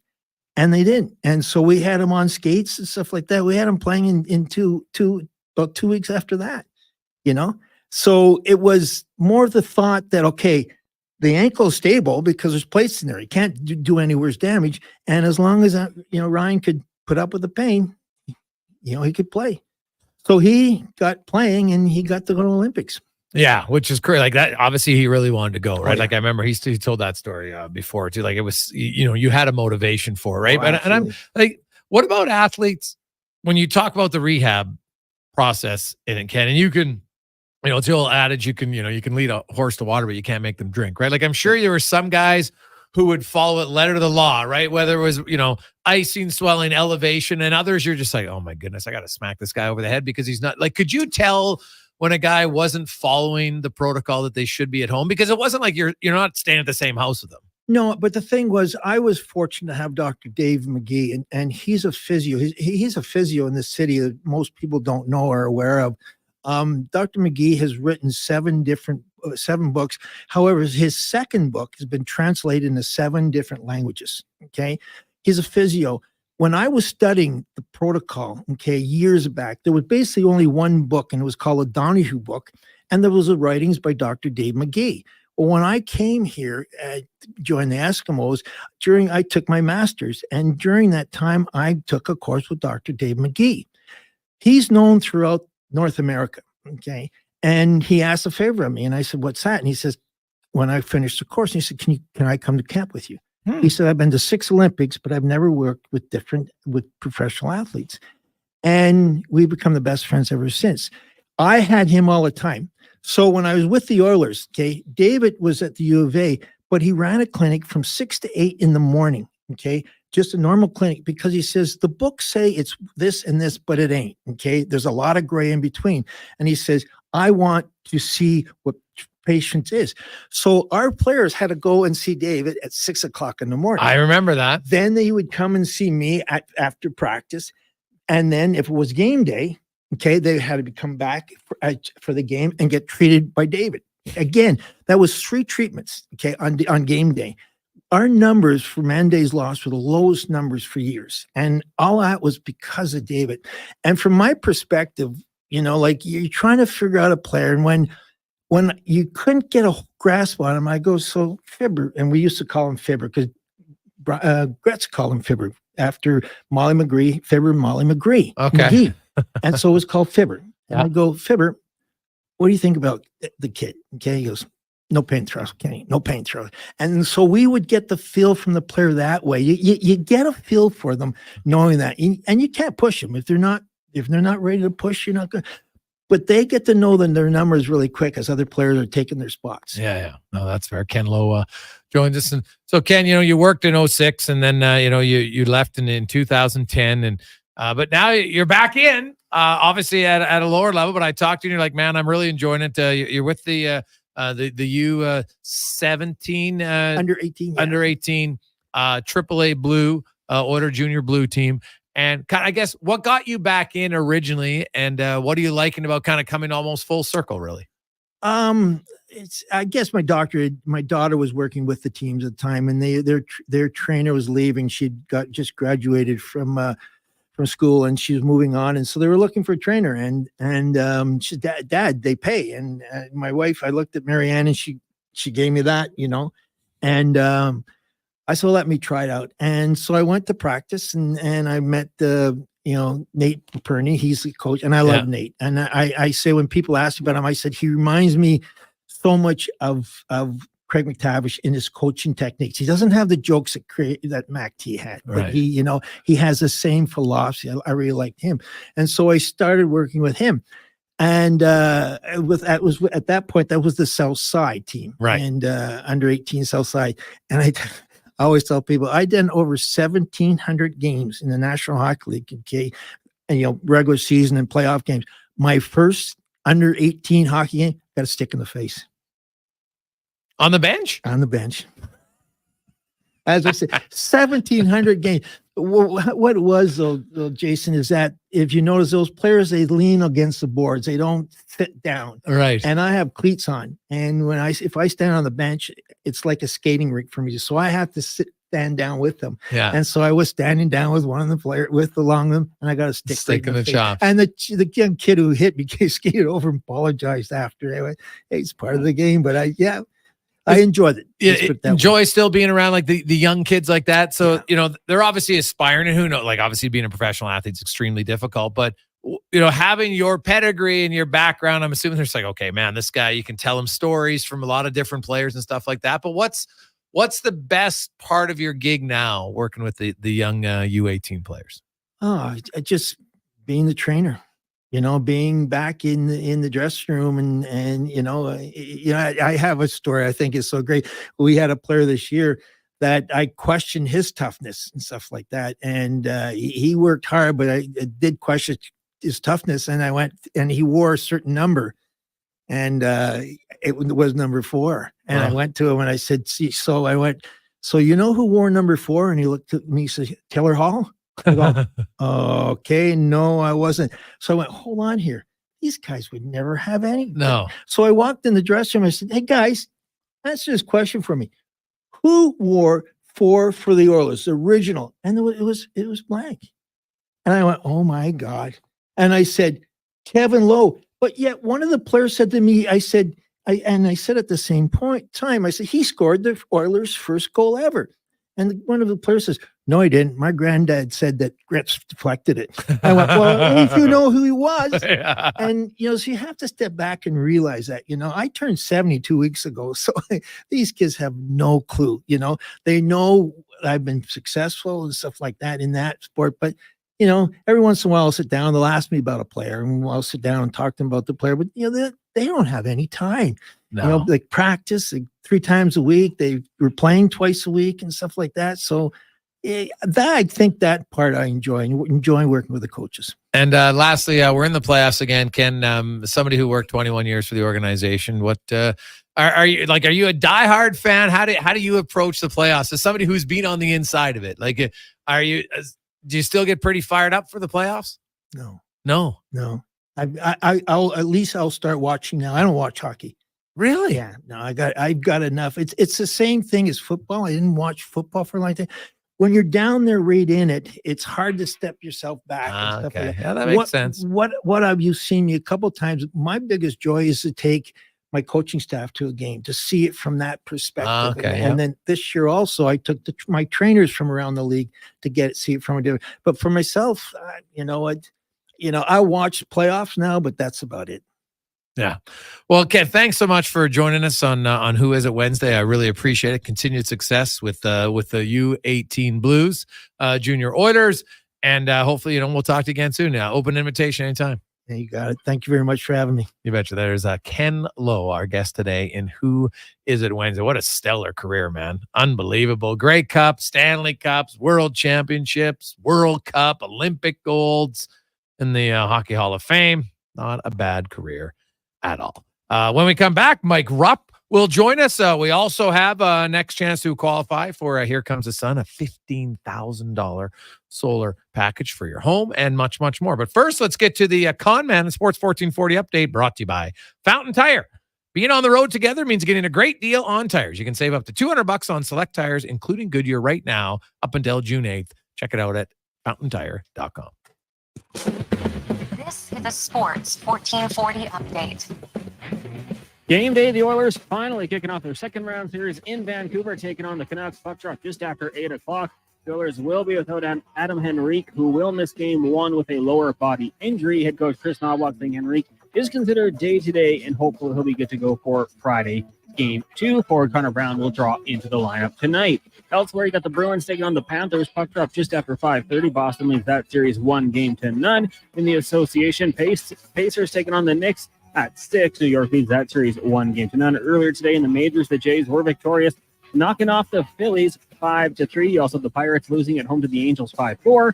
Guardians over the Tigers 5-4. Royals dropped the Brewers 6-4. Padres shutting out the Cubbies 3-0. Marlins fall to the Dodgers 3-1. And the Athletics beat up on the Rangers 9-4. Mets Cards postponed due to rainy conditions. Later today, the Rangers will take on the Athletics. Reds host the Diamondbacks. Orioles in Washington. Astros up against the Yankees. The Mariners head to Minnesota. And the Rockies host the Giants. And in UEFA Champions League, despite a goal from Canadian Alphonso Davies in the 68th minute, Real Madrid knocked off Bayern Munich 2-1. Coming up in hour 3 of the Jason Gregor Show, we'll be joined by former NHLer and NHL Network analyst Mike Rupp, and we'll ask 5 questions. I'm Connor Halley. This has been a Sports 1440 update. Sports 1440, Stingray radio station. CKJR broadcasts from West Edmonton Mall and Wetaskiwin. Download the free Stingray music app and listen wherever you go. A solid financial plan is made up of more than just investments. Investments are an important part, but you need a more comprehensive approach. Roger Weird at Weird Pearson Akel & Associates Private Wealth Management understands that. He can help build a plan that includes retirement, estate planning, personal insurance, tax strategies, and yes, investments. Talk to him today and see the difference a real financial plan makes. Weird Pearson Akel & Associates. Call 780-988-4119 or visit weirdadvisoryteam.com. Heavy hauling in the worst of climates can be dreadful. Take the stress off the job with AccuSteel Heavy Haul Trailers. They redefine heavy hauling with premium heavy haul trailers designed, manufactured, and battle tested in the harshest of conditions. And if your heavy haul trailer has issues, their full service and frame inspections will tell you exactly what's wrong and why. They take the guessing out of repair work with quality engineered frame repairs that get you back working quick. Discover the difference at AccuSteel.ca. CW Eves Troughing is busy. That's why they're looking for experienced troughers to run one of their trucks. To get paid top rates, contact CW Eves Troughing at 780-435-1492 or email info@cweves.com.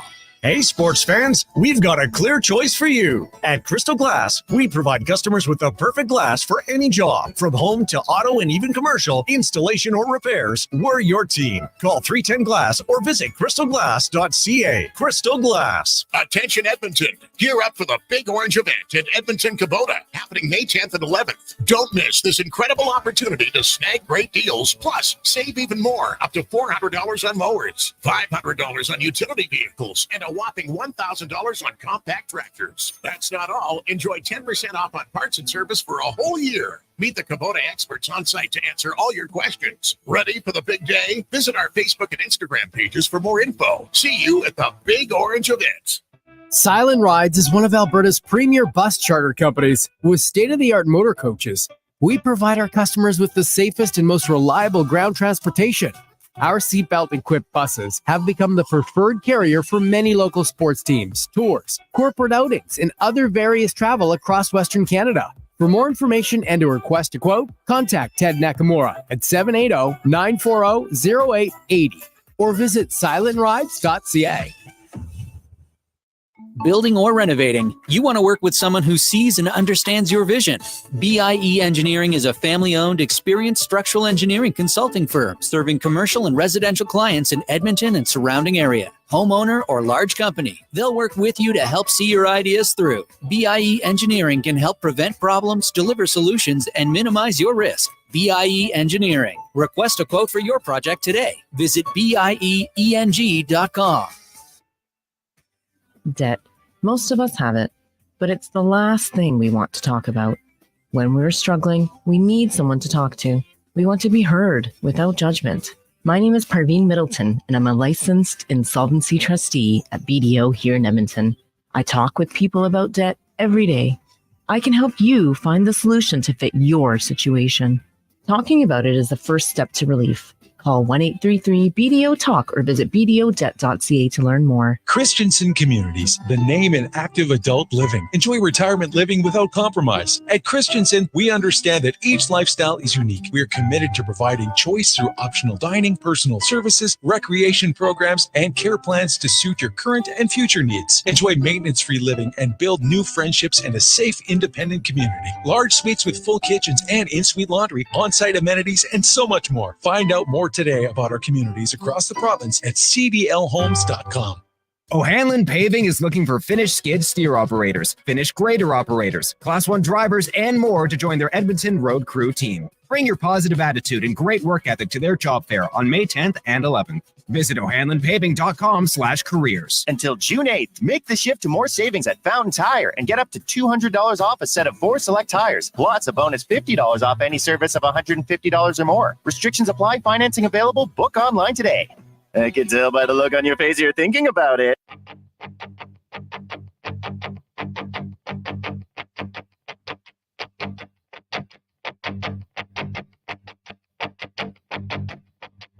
All my life I've been searching for something. Something never comes, never leads to nothing. Nothing satisfies, but I'm getting close. Closer to the prize at the end of the rope. All night long I dream of the day when it comes around and it's taken away. Leaves me with the feeling that I feel the most. Feel it come to life when I see your ghost.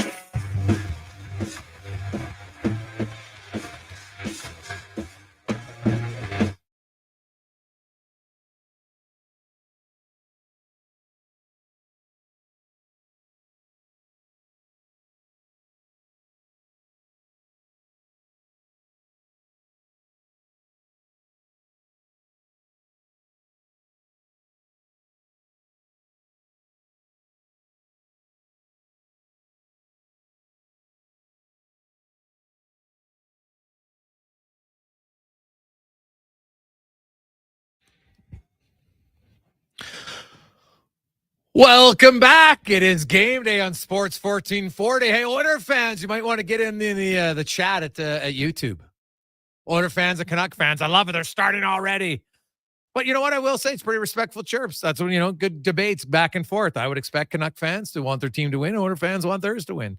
And hey, you know what? The YouTube chat is right now pretty spirited. I like it. It's a lot of fun. So check it out at Oilers Nation YouTube, where you are watching. Oilers Nation Facebook, of course, streaming on Twitter, 1440 Instagram. It's all over the place, and right here on Sports 1440 and sports1440.ca. As always, the Gregor Show is presented by playalberta.ca, where if you reside in Alberta, get online and use the promo code Gregor50. That's Gregor50.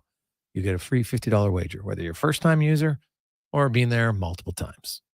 Good luck. Use it wisely. playalberta.ca.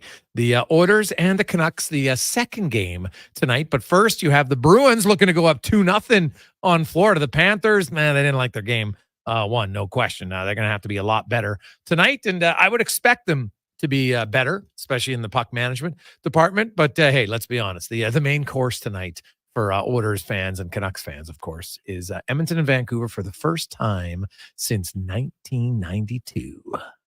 Only the third time in franchise history. Like, there hasn't really been an on-ice rivalry between these two organizations. You know, you might hate a few players here and there, but let's be honest. Both teams have never really been good at the same time. Never really happened. So this year, both good teams. Both 100-point teams. One of them is going to go to the conference final. We'll see who it is. Let's go in the room now, brought to you by Next Gen Transportation, heavy haul transport provider, 100% locally owned and operated, and huge sponsor of many charities around town. NextGenTransportation.com. They give back and they care about your community. As Mike Rupp, Stanley Cup winner, ace analyst on the NHL Network, joins us. Rupper, how you doing, my man? I'm good, Greg. How you doing, bud? Oof. Fantastic. Hey, that Ranger, I don't know if you were at the game last night or not, but oh my goodness, last night was a great night. Both games go to overtime, thrilling games, both of them. The Rangers are now suddenly up 2-0 on the Carolina Hurricanes. What do you make of that series? And how much trouble do you think the Hurricanes are in? Or are you a believer in the series doesn't start until the home team loses?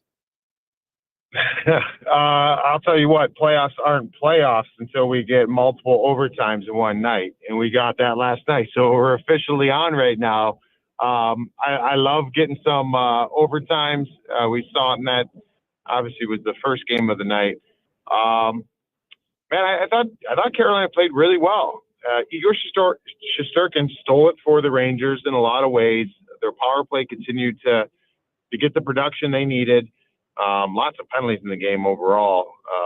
It was it's a tough spot, but I don't think this is anywhere close to being over. I think this series it's definitely, I don't know if I think the Rangers win it. I wouldn't be surprised if it was in 6 games, but I'm kind of leaning 7. I just think that this Carolina team is really good. It's about a game of adjustments right now, and both teams had great special teams and top 3 in both categories in the regular season. And so far it's been the Rangers penalty kill and the Rangers power play that has prevailed. So I'm expecting Rod Brindamore and company to make adjustments moving forward. Well, hey, that's been their MO all season long. And I said at the start of the series, Carolina, if you can't beat the Rangers on special, and Carolina was a really good special teams team themselves, especially on the penalty kill, but the Rangers man advantage has come up huge in this series. Rupper, what did you make of the call in overtime? So, you know what? I was okay with it. If we're going to look at the call, if you're going to say, okay, this is the call on the ice and this is the situation. If you were to say, hey, this is an overtime, this is, where it happened on the ice, maybe you sit there and be like, I don't love it being called right there. But here's the thing, as a player, all I cared about is that you get consistency in calls. There's 12 penalties last night. So it wasn't like a night where, as a player, you feel in the first period, hey, the referees have kind of put the whistles away in some regards. They're letting us play letting a lot of things go by. Then if that's called, I'm like, what the hell are you talking about? But there was penalties galore in the game. They were calling those things. They made some other calls in overtime. So it wasn't like this was just out of left field. I think this part where it gets a little tricky is where it happened on the ice. If that happened down in the corner, and the same exact play, I'm not really sure it gets called. I think where it happens in the top of the offensive zone, you've got one Ranger D already in. You got one D back. Trocheck gets taken down. This theoretically could have been a breakaway or 2-on-1 and a scoring chance. I think scoring chances determine a lot of these calls, because if it turns into a scoring chance for or against, and whatever the situation is, they don't want that to be, they're going to make a call there. So again, by the book, yeah, that's a penalty. But I'm okay with it being called because that was consistent with the way that the game was called all night. Yeah, no, I agree with you. I didn't have much of an issue with it. I get people are going to get upset. I'm like, hey, I don't care if it's overtime or not. If you want consistency, that was pretty consistent. No question about it. The other game last night, man, the Dallas Stars jump out to a 3-0 lead. They're probably looking good. And then the Avs just start clawing back in. Their big guns get it tied. And then Miles Woods follows in the footsteps of his father, Randy, many years ago and scores an overtime winner. And man, that was a heck of a game. But, man, the Colorado Avalanche, there's no quitting that team. And, that's a tough loss for the Dallas Stars, Rupper, no question, because, when you're up 3-0 after 20 minutes, you got to find a way to close that out. Oh, 100%. I mean, but that's kind of the league now, right? Like, that no lead is safe. Even a team that's really good and in a lot of different measurements seems to be a really good defensive team, and the Dallas Stars, they are. And to get that lead, that should be a lock it down. We're all set, ready to go, get a big W. But it just kind of feels like right now, no matter what happens, and listen, some of those goals against for the Colorado Avalanche, I don't know what they were doing defensively. The missed coverages, the players kind of running around the defensive zone in that first period, it was ugly. But it still feels like no matter how that team plays, whether they're playing well, whether they're not, you're going to need to score, I think, of them to get a chance to win. And that's the way the playoffs have looked so far. You're going to have to score goals because they're going to score goals. And I think that's what we saw last night. And the fact that Dallas couldn't kind of get that next one, it's tough. You watched Cale Makar kind of take over. He was very big in that game. Valnichuskin is incredible what he's doing in the playoffs right now. I think Dallas will be okay. But it's going to be a grind. It's going to be a grind because that's the balance. How do we keep this juggernaut offense from scoring 4, 5, 6 goals? But we also, if we do that and focus so much defensively on slowing them down, we need to score too. That's the kind of double-edged sword that I think Dallas is dealing with. Mike Rupp joins us on Sports 1440. Rupper, the Bruins, get the big Game 7 win. Pasternak on a sick play, executed perfectly with the dump in, and he buries it. And then they skate into Florida, and I really give it to the Panthers. Not the entire game. I thought the Panthers had about an 18-minute stretch where, man, they were awful, right? Which is a team that's very good 5-on-5. I think there's lots of areas for them to improve, specifically their puck management. But, Boston's got some belief now for sure. And Jeremy Swayman, man, is playing lights out for the Beantowners.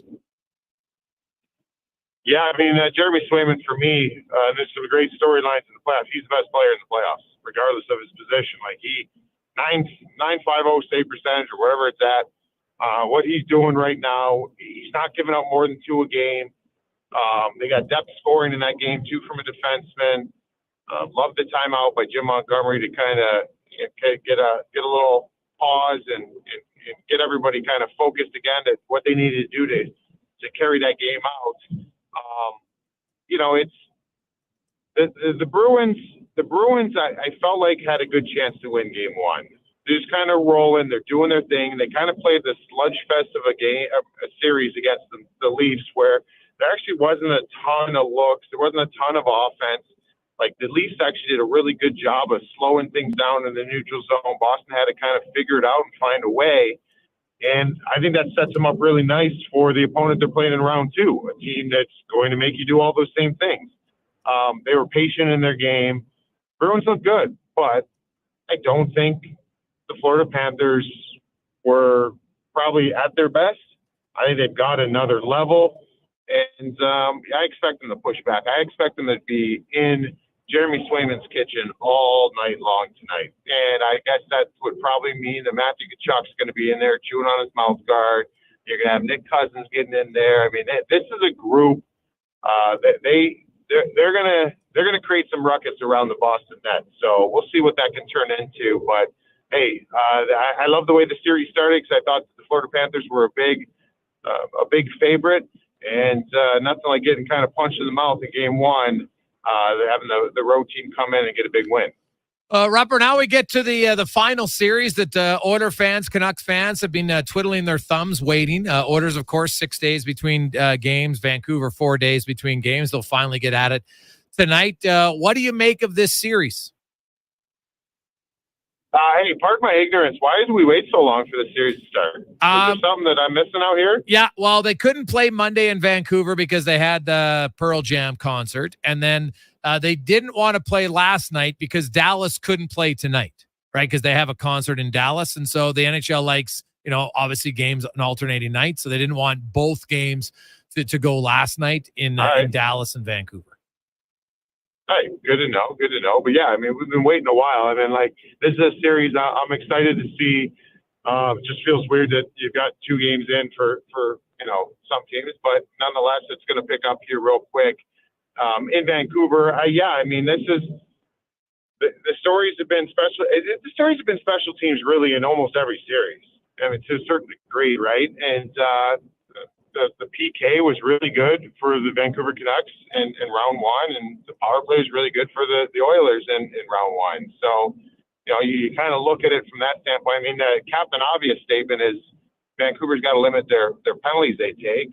But I even mean it from the standpoint, your penalty kill, let's say their penalty kill goes 6 for 6. You're taking 6 penalties against the Oilers. You're letting the top guys feel it. And I think that spills over to 5-on-5. So even if they don't score on the power play, I think that's going to help Edmonton kind of get to their game. Man, I'm looking at this series. This is where it's going to get tough, though. Like, isn't this why you went out and got Elias Lindholm for situations like this, right? Like, he's a specialty player. We know how he's used. He's versatile. He can play wing, center, lines 1 through 3, however you need him. I just think from the Vancouver standpoint, you got to be very careful not to. They just came off a round where offense was at a premium. Like, it was tough. It was a boring, no shots, no goals. Their skilled guys aren't feeling it. Elias Pettersson really struggled.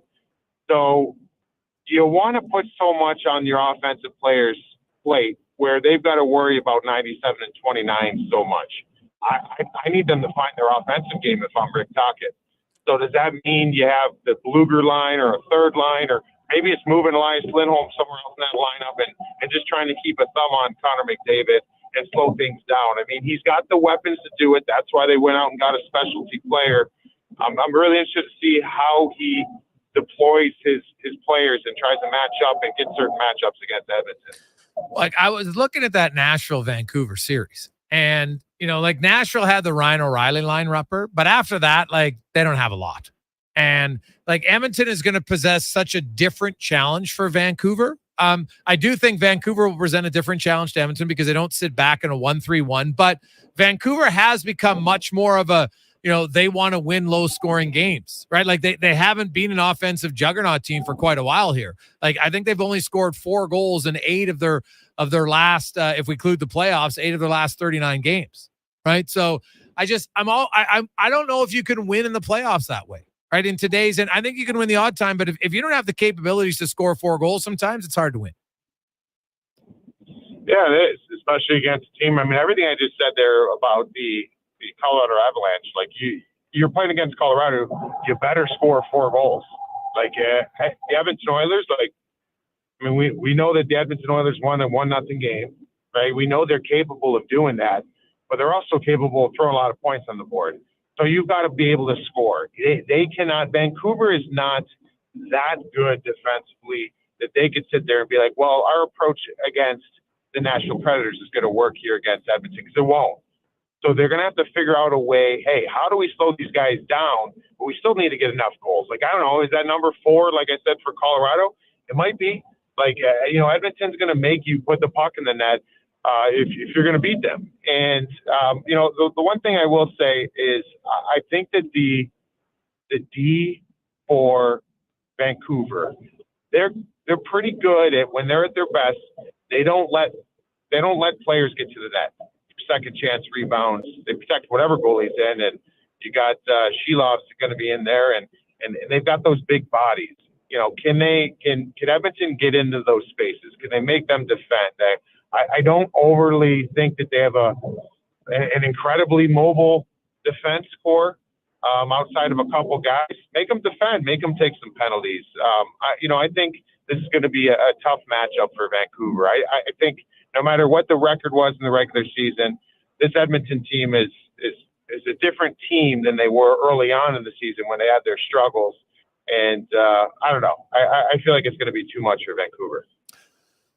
If you were coaching the Canucks, and we saw Tyler Myers play the most minutes against the number one line in Nashville last series, and he even missed a game, Rupp, and he still played the most minutes against the O'Reilly line. Do you play Myers and Soucy more against McDavid, or do you play Hughes and Roenick more against McDavid? I think you got to get Hughes away from him. You try.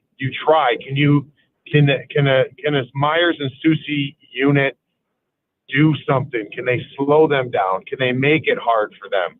The only way to know is to find out. I don't want to lead. I don't want to lead my trump card on Connor McDavid, because if it works, great. But guess what? If it's working, you might not be getting offense from a guy that you have to have offense from. Quinn Hughes has to have offensive production. So kind of like what I said for the Ford group, I think you got to do anything you can to take off some of the responsibilities off the plate of a Quinn Hughes, Philip Roenick, or some of these forwards to allow them to find their game as well. I think it's going to be a struggle. It's going to be a struggle. They got to try to find those matchups, but that's where it gets tricky too. And I feel like you haven't had to see it overly this year.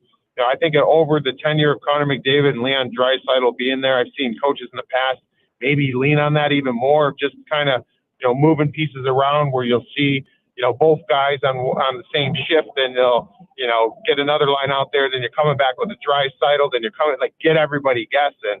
I'm interested to see if you can get Rick Tocchet to chase a little bit and maybe get away from some matchups. I think there's a real opportunity for a chess match between these coaches in this series. Rupper, have yourself a great day. We will enjoy the playoffs. We'll talk to you next week, see where things are at in round 2. Awesome, Greg. Enjoy, buddy. There you go. That's Mike Rupp from the NHL Network. I'm Jason Gregor. He is Connor Halley. This is Sports 1440, also streaming live on Owners Nation YouTube and Facebook and sports1440.ca. Your chance to qualify for Here Comes the Sun is coming up next. $15,000 solar package on your home is up for grabs. Today, do you know somebody you want to donate it to? Think about it. You could qualify next. Here on Sports 1440. Mr. Rooter sends his daughter to university. You're sure you don't want to go to plumbing school? No, Dad. I want to be a civil engineer so I can plan the sewers. What a dreamer. I have a surprise. Your dad, Mr. Rooter, is going to pay your tuition. Oh, my gosh. Really? Here you go. Oh, coins. Why are they so dirty? Well, it's every coin I ever snaked out of a toilet. You're welcome, sweetheart. Ugh. For an A-plus plumbing experience, call Mr. Rooter.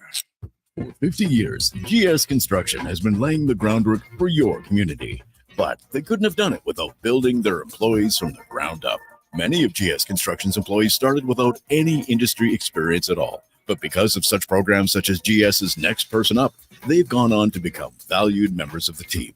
If you want to join the team as a laborer, pipe layer, or pipe layer's helper, lead hand, operator, top man, or woman, or water and sewer foreman, visit gsconstruction.ca.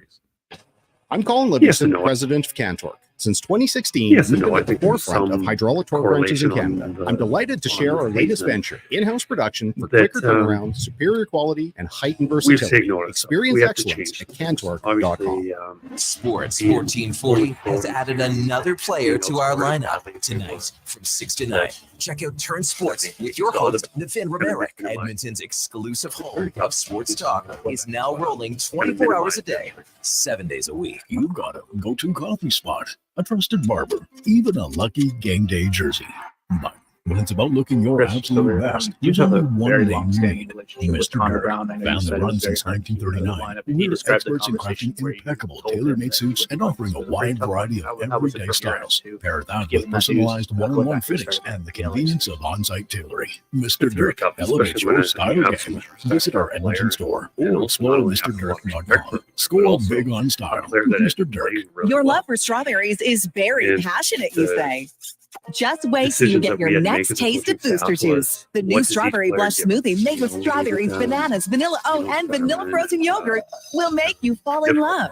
And there's no tea like the Strawberry Serenity Teaser, a blend of strawberry juice, green tea, and honey. And for a tasty treat to pair perfectly with your berry obsession, the Strawberries and Cream Booster Ball has returned like your favorite dream. Visit a Booster Juice near you today or download the Booster Rewards app.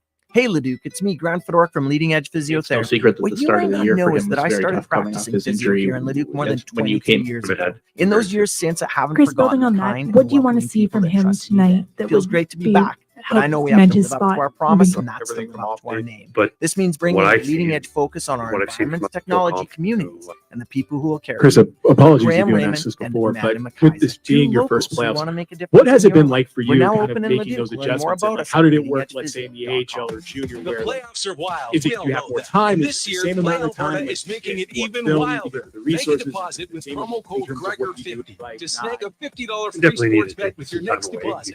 Get ready for unbeatable promotions throughout the playoffs with 10+ odds boost on every Oilers playoff game. Score a chance to win a pair of lower bowl or even exclusive sweet tickets for an Oilers playoff game just by making a bet on an Oilers playoff game at playalberta.ca. Bonus terms and conditions apply. O'Hanlon Paving is looking for finished skid steer operators, finished grader operators, Class 1 drivers, and more to join their Edmonton road crew team. Bring your positive attitude and great work ethic to their job fair on May 10th and 11th. Visit o'hanlonpaving.com/careers.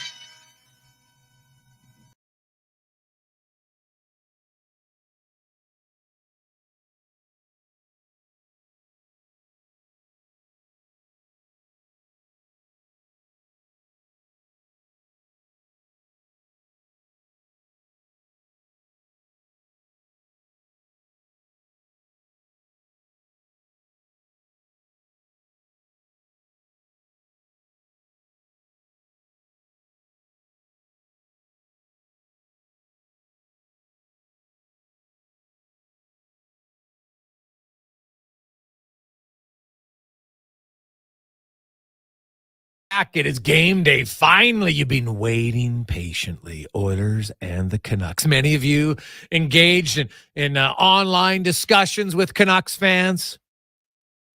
Probably a time waster for you. Maybe an enjoyment time. The chirps are great. Keep it respectful. That's all we'll say. I will say kudos to our Oilers Nation YouTube chat. It has been civil. Well, you can chirp all you want. The racist stuff, you'll be blocked. Very simple. Like, you can be smart. If you have to resort to that, you're not that smart. I don't care if you're an Oilers fan. I don't care if you're a Canuck fan. You're not that smart of a human being if you have to resort to that lame stuff. So enjoy it. It should be fun. Chirping can be great fun, right? The witty chirpers are the best ones. Let's be honest, right? It's the best. So work on your witty game. Be ready.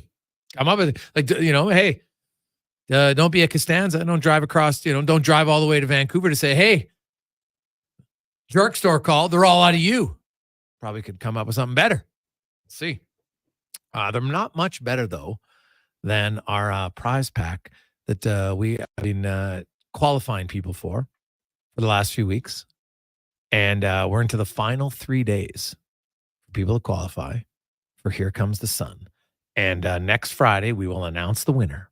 And they are going to win, courtesy of Action Electrical, a brand new, fully installed solar system for your home. That comes with the site assessment, the structural engineering and permitting costs, the supply and installation of a solar system on your home. It's amazing. Up to 15 grand value. It's awesome.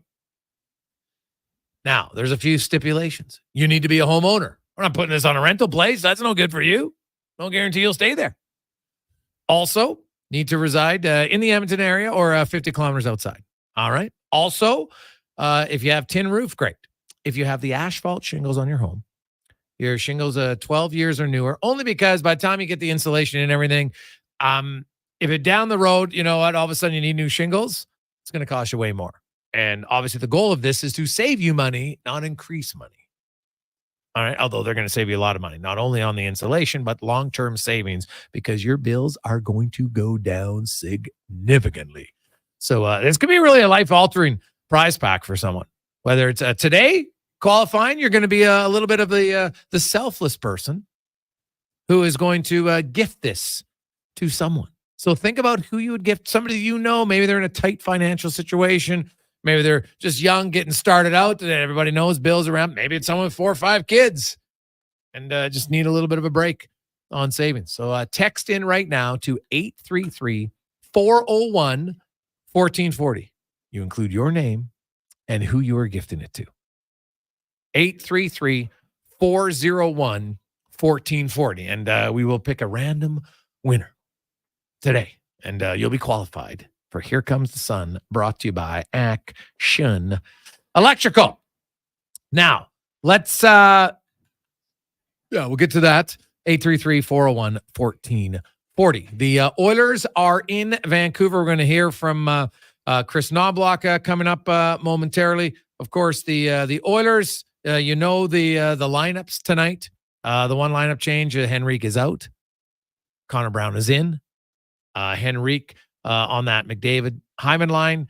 Janmark will start there on the left wing, but expect Holloway to get a few shifts. Warren Foegele could see some ice time there. We know that Draisaitl will play there on shifts coming out of a Vancouver power play, whether they score or not. So it'll be a little bit of a rotation. It'll be interesting to see who plays there the most, game situation. Knobloch also said, hey, part of it's going to be like who's going. Guys, if there's some good chemistry, they're going well, they'll stick with it. I understand why Janmark gets looks there. Janmark, people who only look at one element of the game are probably missing out on what Janmark does well. Because I talked to opposing coaches. I talked about Janmark is not a flashy player, but Janmark is a guy who's virtually mistake-free. He doesn't make a lot of mistakes. He holds on to the puck well. He doesn't, he's not a great finisher, but, he scored 19 goals in his career, scored 17, right? Scored multiple digits a few times. So that's great. Double digits, not multiple digits. Terrible English, but, he's a penalty killer. And he is not, a dominant. But then look at Vancouver's top line. Is Priest Suter like a high-end offensive player? No, they're complementary guys. And very few teams have always 6 legit top 6 forwards, right? It's rare. Colorado doesn't have 6 right now, right? There's very few teams that do. So when Henrique's in there, I think the Oilers do, right? That's a 7-time 20-goal scorer, but he's not. So, they'll hope that Foegele had a career year, or maybe Holloway's a young buck, or Janmark, just chip in. But in Janmark's case, just be really responsible defensively, make plays, get McDavid the puck. Things can happen. Head coach Chris Knobloch just, talked about, hey, it's been a full week now since they played last. And, what does he feel that they focused on to try to hopefully avoid any of the rust factor? Well, we've had a lot of opportunity to practice, and obviously they touch the puck and pass it around and skate. But I think the one thing you're missing is the intensity, the game-like system play with being under pressure. And, obviously playing game 1 in an opposition building like Vancouver, there's going to be a lot of energy, and it'll be important for us to be ready to start right for that first puck drop and not being able to just build a game. We got to be able to start right from the start. Yeah, they got to be ready. Now, the good news is, Vancouver's been off since Friday. It's not like the Canucks just finished. So I'm not really buying in, to be honest. I think rust will be an excuse. And even Florida didn't look rusty in that game. Their puck management wasn't good, but their energy was fine. I would be shocked if Edmonton is not hungry and ready to go in this game. Could their passing, maybe their crispness be off? Maybe. But Vancouver was off 2 fewer days. I don't think it's that drastic of a difference. Quinn Hughes is a very different defenseman than Drew Doughty. He's one of the most dynamic defenders in the game. What's the strategy on Hughes? And, do you go out of your way to try to be physical on Hughes like Nashville looked to be? Obviously, you always want to finish your checks, and especially against the players who have the puck or good at playing the puck. And if we swing away and we're anticipating where he's making the pass, that's where you get caught. That's where you look silly. And, he has the ability to do that. We got to be in a position where, we do want to finish checks on him, but it's also hard to catch him. He's very shifty. It's hard to get those good players. But, I think as a whole, our team wants to be physical against everyone throughout the lineup. But we have to be aware of when he's on the ice because he can make plays.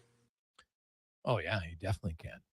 They've got a fairly unproven netminder in Shilov in goal. He's played 9 regular season games over the last 2 years, 5-4. And now he's got 3 playoff games under his belt. He's played well. .938 save percentage, a 1.70 goals against average. What's the approach over a mostly unproven goalie who you don't have a ton of film on? Just a goalie that's playing well that we have to get to, and no difference than any goalie that we're playing. We want to get pucks there, and obviously bodies are very important, especially at this time of the year. And I don't think we have a special strategy. It's certainly something that we're not sharing with everyone today. But he shows that he's playing with a lot of confidence, and we're gonna have to be ready to capitalize on our opportunities because we also know how well Vancouver defends. Canucks do defend quite well, but so do the Edmonton Oilers in the first round of the playoffs. Edmonton had the best expected goals against. Vancouver had the second best. Shot attempts. Vancouver allowed the fewest shot attempts. Shots on net, though. Slot shots. The Oilers, the third fewest. The Canucks allowed 12 slot shots per game. And I think that's where Edmonton, you know what? Edmonton's got better shooters than Nashville had. But this is going to be the key. Edmonton was top in the league in inner slot shots and slot shots all year long. Vancouver was top 5 in limiting them. So who's going to bend or break there? Right? That's, to me, going to be a key part of this series is the Edmonton Oilers' willingness to get to the high danger scoring areas. If they do it enough, they'll have success. No offense to their goaltender. This is not Shesterkin. Now, he can be good. We've seen it. But as Kevin Woodley mentioned, he feels he struggles when he has to look around. If you get a lot of traffic in front, that could be a benefit. So we'll see. Do the Oilers maybe flood the net a little bit more than normal with traffic? That would go against how they normally play. No question. That's not a real forte. Now, Perry and Hyman and Kane, yes, they'll go there. But will we see layered screens? Will we see a few more just get pucks on net with bodies in front? Something to watch for. It's not necessarily the Oilers' forte. I'm not saying they can't do it. Wasn't Colorado's forte, and they did it very well against Winnipeg. So we'll see if the Oilers do it. Their bottom 6 should definitely be doing it. No question in my mind. So we'll see if it happens. Quick break. We'll come back. Cons is we'll pick a winner for Here Comes the Sun next on the Gregor Show, presented by PlayAlberta.ca, live in the eWell Studios, EWEL.ca. Today is McHappy Day, when every menu item purchased at McDonald's helps support families with sick children. So you can feel the good that comes from doing good, just from ordering. So if I order a Big Mac, I'm helping. Yup. What about a McFlurry? 10-piece chicken McNuggets and apple pie? You got it. Every single order helps. Join us at McDonald's today for McHappy Day. Do good, feel good. A portion of food and beverage sales will support RMHC chapters and local children's charities across Canada.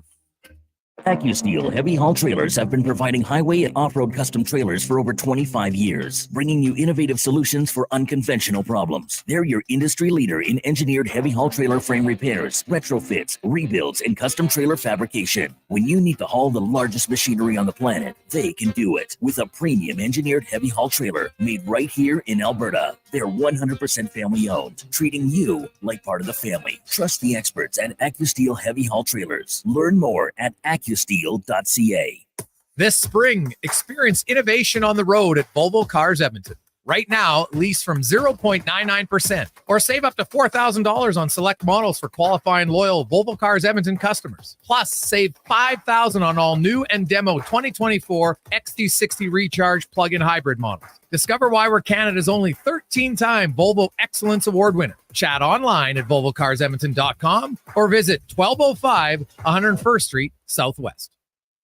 A premier hockey solution with a clear path for long-term development is proud to be entering its 8th season of independent borderless hockey, featuring provincial and cross-province competition with showcase style, regular season gameplay, and a strong commitment to individual skill development. It's an attractive option for those seeking family life balance. The Hockey Super League offers opportunities for both male and female athletes born between 2011 and 2016.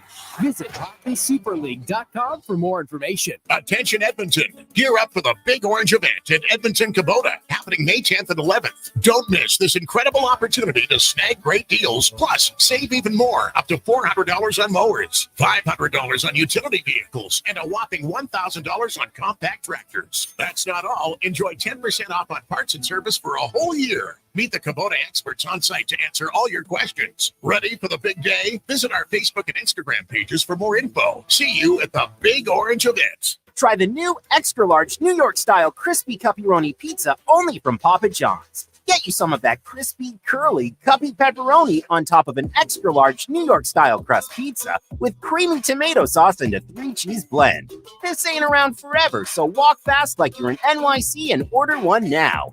The extra-large New York-style crispy pepperoni pizza for just $22.99, only at Papa John's. Better ingredients, better pizza, better get you some. The Egyptians swallowed a mixture of iron oxide and animal fat.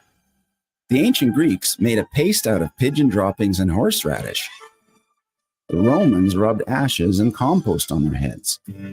Mankind has struggled with baldness since the beginning of time, but you don't have to struggle for another day.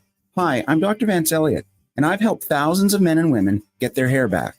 Want to discuss all the modern options available? Go to drvanceelliott.com and contact us today.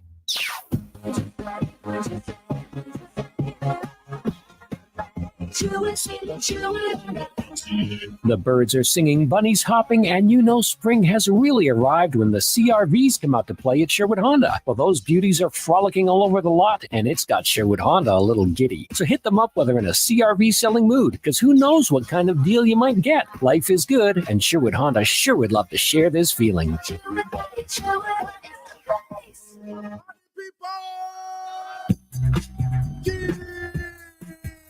Tag team music and for effect. That's me, DC, the brain supreme, and my man Steve Rowland. We're kicking the flow, and it goes a little something like this.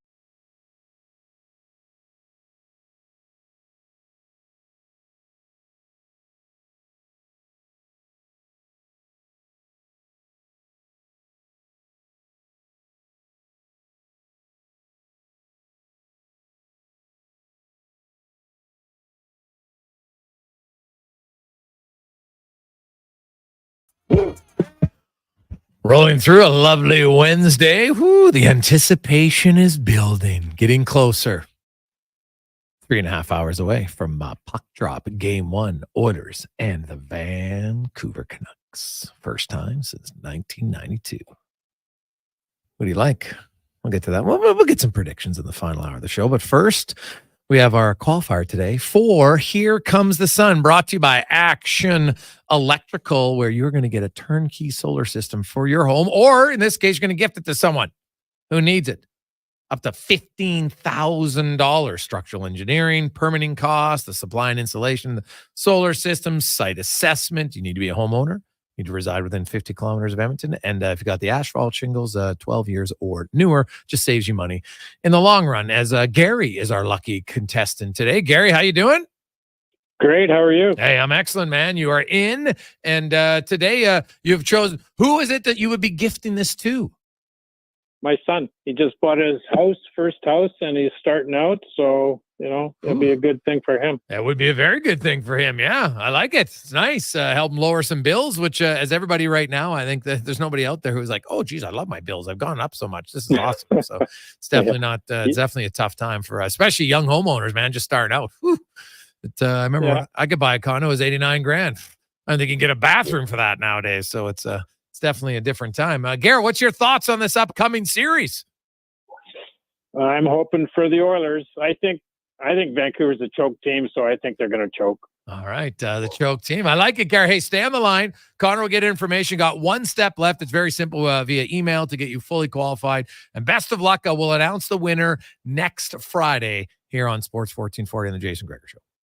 Great. Thank you very much. There you go. Here Comes the Sun, brought to you by Action Electrical, man. That is unbelievable prize pack that somebody is going to walk away with next Friday. Can't wait to speak to the winner, man. They're going to be pumped right up. I love it. And hey, speaking of pumped, it's time for 5 questions brought to you by our good friends at The Brick, where, hey, saving you more, baby. The tent sale continues on right now. You can save up to $1,000 on appliances, over 25% off entertainment and furniture and a fireplace, everything. Also, mattresses up to 50% off. Only for the next 10 days at The Brick and thebrick.com. It's time for 5 questions on the Jason Gregor Show. All right, Gregor, we'll make it official. What's your prediction? Oilers and Canucks as game 1 gets going tonight. I think I have Edmonton winning 4-2 tonight. You know what? You got an experienced goaltender against one of the best offensive teams in the NHL. I think that's an advantage, Edmonton. And you know what? Rust, whatever. I think the rest has really helped McDavid. And so I'm expecting McDavid to come out firing tonight. And do you have a series prediction, or do you want to wait on that one? No, I picked Edmonton in 5. I picked Edmonton in 5 in the first year. I honestly, there's a lot of areas where Edmonton just matches up better than Vancouver. Now, this one might squeeze out to 6. Very possible, but I have Edmonton in 5. You? I'll take Edmonton in 6. I think it is going to be a little bit closer. I think the Canucks will be hungry, but if you got the Oilers in 5, I'll take the Oilers in 6. I think it is going to go that way. Question number 2. In this series, do you have a player that could possibly, air quotes here, break out against the Canucks? So we're excluding any of the big guns. Is what you're saying. Yeah. Take away the big guns. That's a good question. I will go with Warren Fogel's I think Warren Fogle will have a much better series than he had in round 1. I will go with, I kind of want to say playoff Kulak, but I think Dylan Holloway. I know he had 2 goals in the first series, but I think we're going to see some more offensive upside from Dylan Holloway as the confidence builds. So Dylan Holloway will be my prediction. Question number 3. After the Hurricanes dropped game 2 in New York last night in overtime, are they done? And if not, what do you think their chances are to get back in their series here with the Rangers? Oh, I don't think they're done by any stretch of the imagination. You know what? It's 2 games. They're at home. We're the Rangers, and hey, they took care of business. Now we'll see if Carolina can do it. You know, both games were 4-3. They were right in it. So Carolina's averaging 40 shots a game. Now I know one was in overtime, double overtime, so that skews it a little bit. But no, I think Carolina could easily do what Dallas did, still and come back in the series. I think it's very close, and I won't be surprised at all if they come back to New York and it's a best of 3 and they're tied at 2. I hope so, Gregor. I'm not loving the chances. I think the Rangers are a good team, and it has been close, and it could have gone either way. My playoff pool of Mondo Madness, relying on the Carolina Hurricanes to have some more success. So I'm hoping you're right, but I think that the Rangers are going to get it done here and win one of the next 2 games here. Finish it off at home. Question number 4. AEW in town tonight. So I want to ask you, is there a current wrestler you'd like to go see now? Not talking all time, but of the current crop. Go ahead. You know what? I've never seen him live, and he was in studio yesterday. Chris Jericho. He was awesome. He was such a nice guy to talk to for a little bit before he hopped on with Kevin, and obviously he still got it. I used to watch him when I was younger, back in the day when he was like the cruiserweight in WCW with the Lion Tamer and stuff. So absolutely, I'm going to go with Chris Jericho. Still see him before he hangs him up. You know what? I've never seen Rhodes live. Roman Reigns. So I would go with Reigns. You know what? He's obviously right now kind of one of the main guys. So I know that's not a real outside the box thinking, but I just haven't seen him live. So he would have to be one I'd have to go see, I guess. I like it. Final question for you today. The first Bond film, Dr. No, with Sean Connery, debuted in the United States on this day back in 1963. So with that being said, do you have a favorite James Bond movie? Oh. Ooh.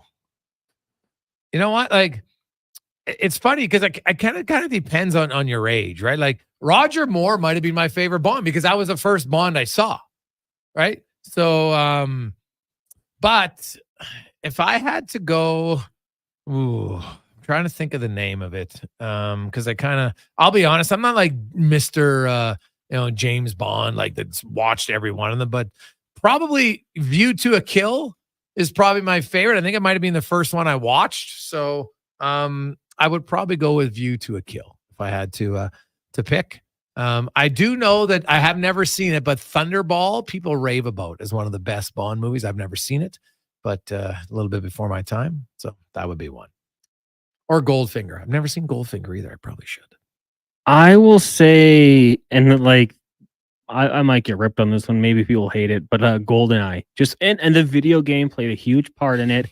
I played the video game before I saw the movie, so I really got into it. Pierce Brosnan, probably not everyone's favorite Bond, but that's my Bond. I didn't think Pierce was bad. I thought he was all right. That's my Bond right there. So yeah, GoldenEye for me really got me into this series. And I remember, I want to say it was AMC would do like the Bond marathons. Yeah. Watch that with my dad, watch the opening scenes all the time, and really got me into the whole genre of those types of movies, the series. So GoldenEye's got to be number one for me. Okay, that's fair. Right. Yeah, GoldenEye. Well, I still think GoldenEye, I think it was, now maybe and maybe not, but I thought I read once but like they ranked the best Bond movies and I thought it was top 10.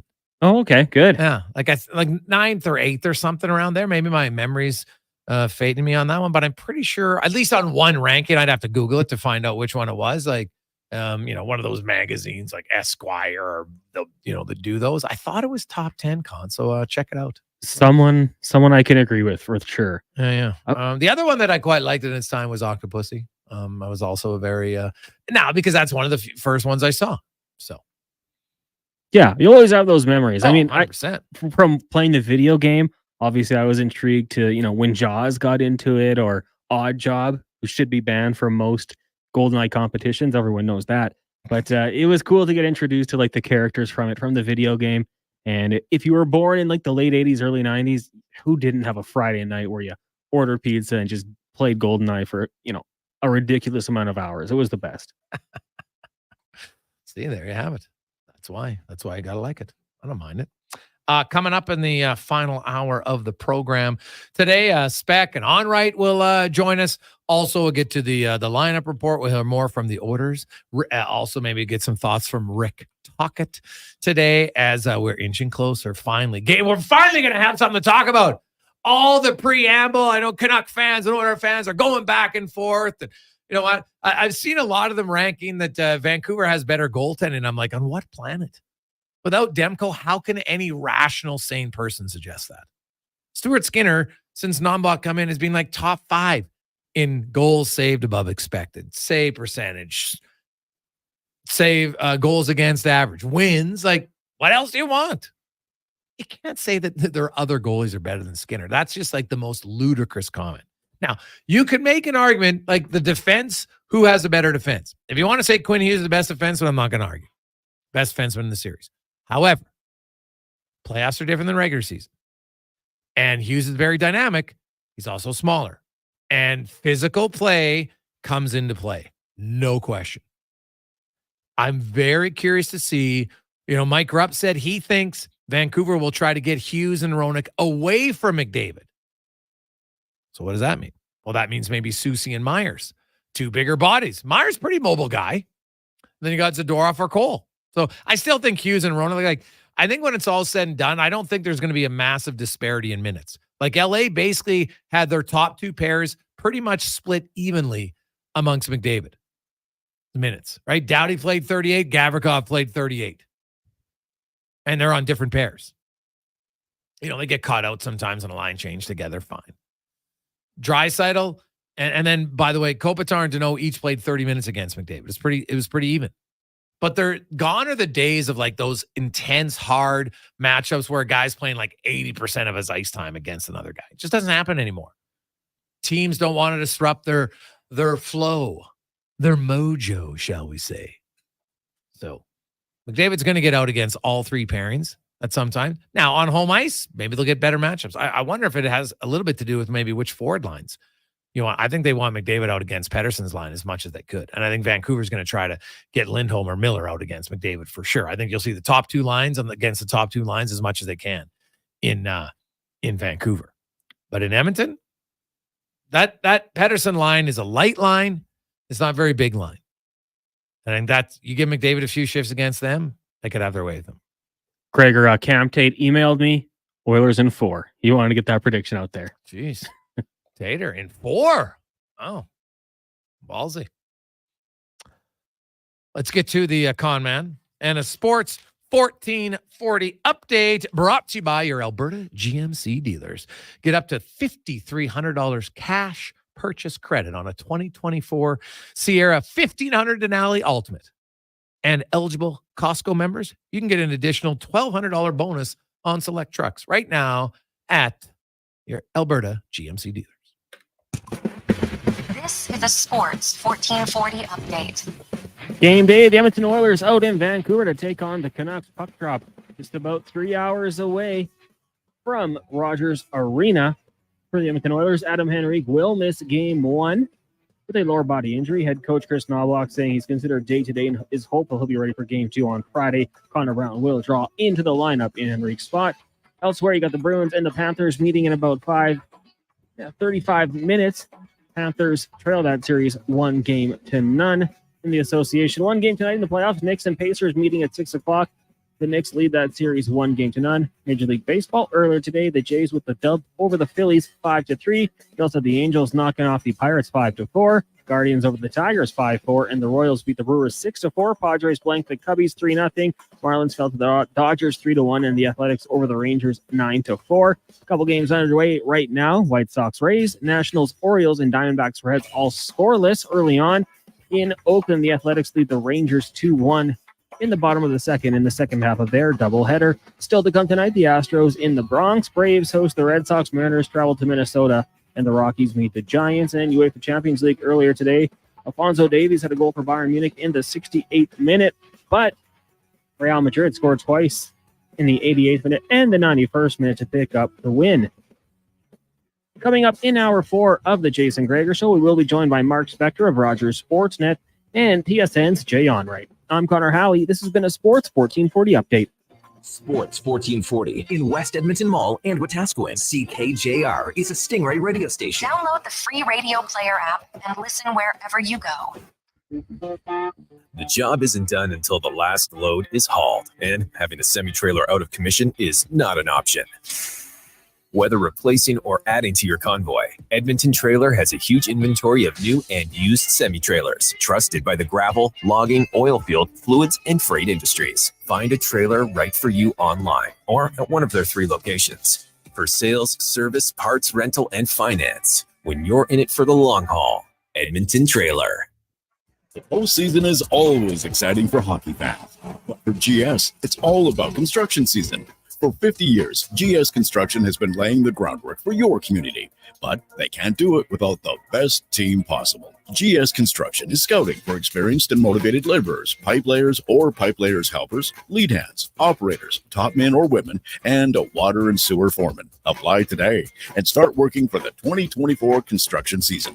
Visit gsconstruction.ca today. Your love for strawberries is very passionate, you say. 2 lines. Just wait till you get your 2 next lines, 2 taste lines, of Booster 2 Juice. lines. The new strawberry blush smoothie made with strawberries, bananas, vanilla oat, and vanilla frozen yogurt will make you fall in love. And there's no tea like the Strawberry Serenity Teaser, a blend of strawberry juice, green tea, and honey. And for a tasty treat to pair perfectly with your berry obsession, the Strawberries and Cream Booster Ball has returned. 4:32. Welcome back. It is Visit a game. Booster Juice near you today, WEL. or download the Booster Rewards app. Today is McHappy Day. Go-to coffee spot. Rolling. A trusted barber. Even a lucky game day jersey. But when it's about looking your absolute best, there's only one name you need. Mr. Dirk. Family run since 1939. We're experts in crafting impeccable tailor-made suits and offering a wide variety of everyday styles. Pair that with personalized one-on-one fittings and the convenience of on-site tailoring. Mr. Dirk elevates your style game. Visit our Edmonton store or explore MrDirk.com. Score big on style with Mr. Dirk.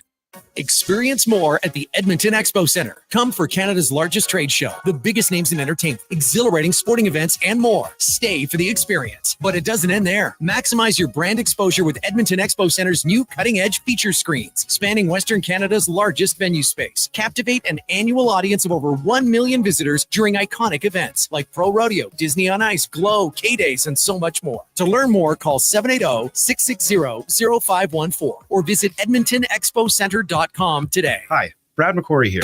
Don't miss our 2023 clearance at St. Albert Dodge. Ram 1500s are now 25% off with savings up to $17,000. You can now buy a new Ram for $45,000. Looking for a Ram 25 or 3500 diesel? Take advantage of the no-charge Cummins diesel engine. That's right. Pay for the truck, not the motor. St. Albert Dodge is the home of the $5,000 monthly giveaway. Buy or refer a friend to enter. We also have an industry-leading 4.6 Google review rating. Head up the trail and see how easy it is to do business at St. Albert Dodge. The Adventure Calls event is on at Chevrolet. Right now, get the 2024 Silverado 1500 RST at 0% financing for up to 60 months. Plus, eligible Costco members can receive a $1,200 bonus on select trucks.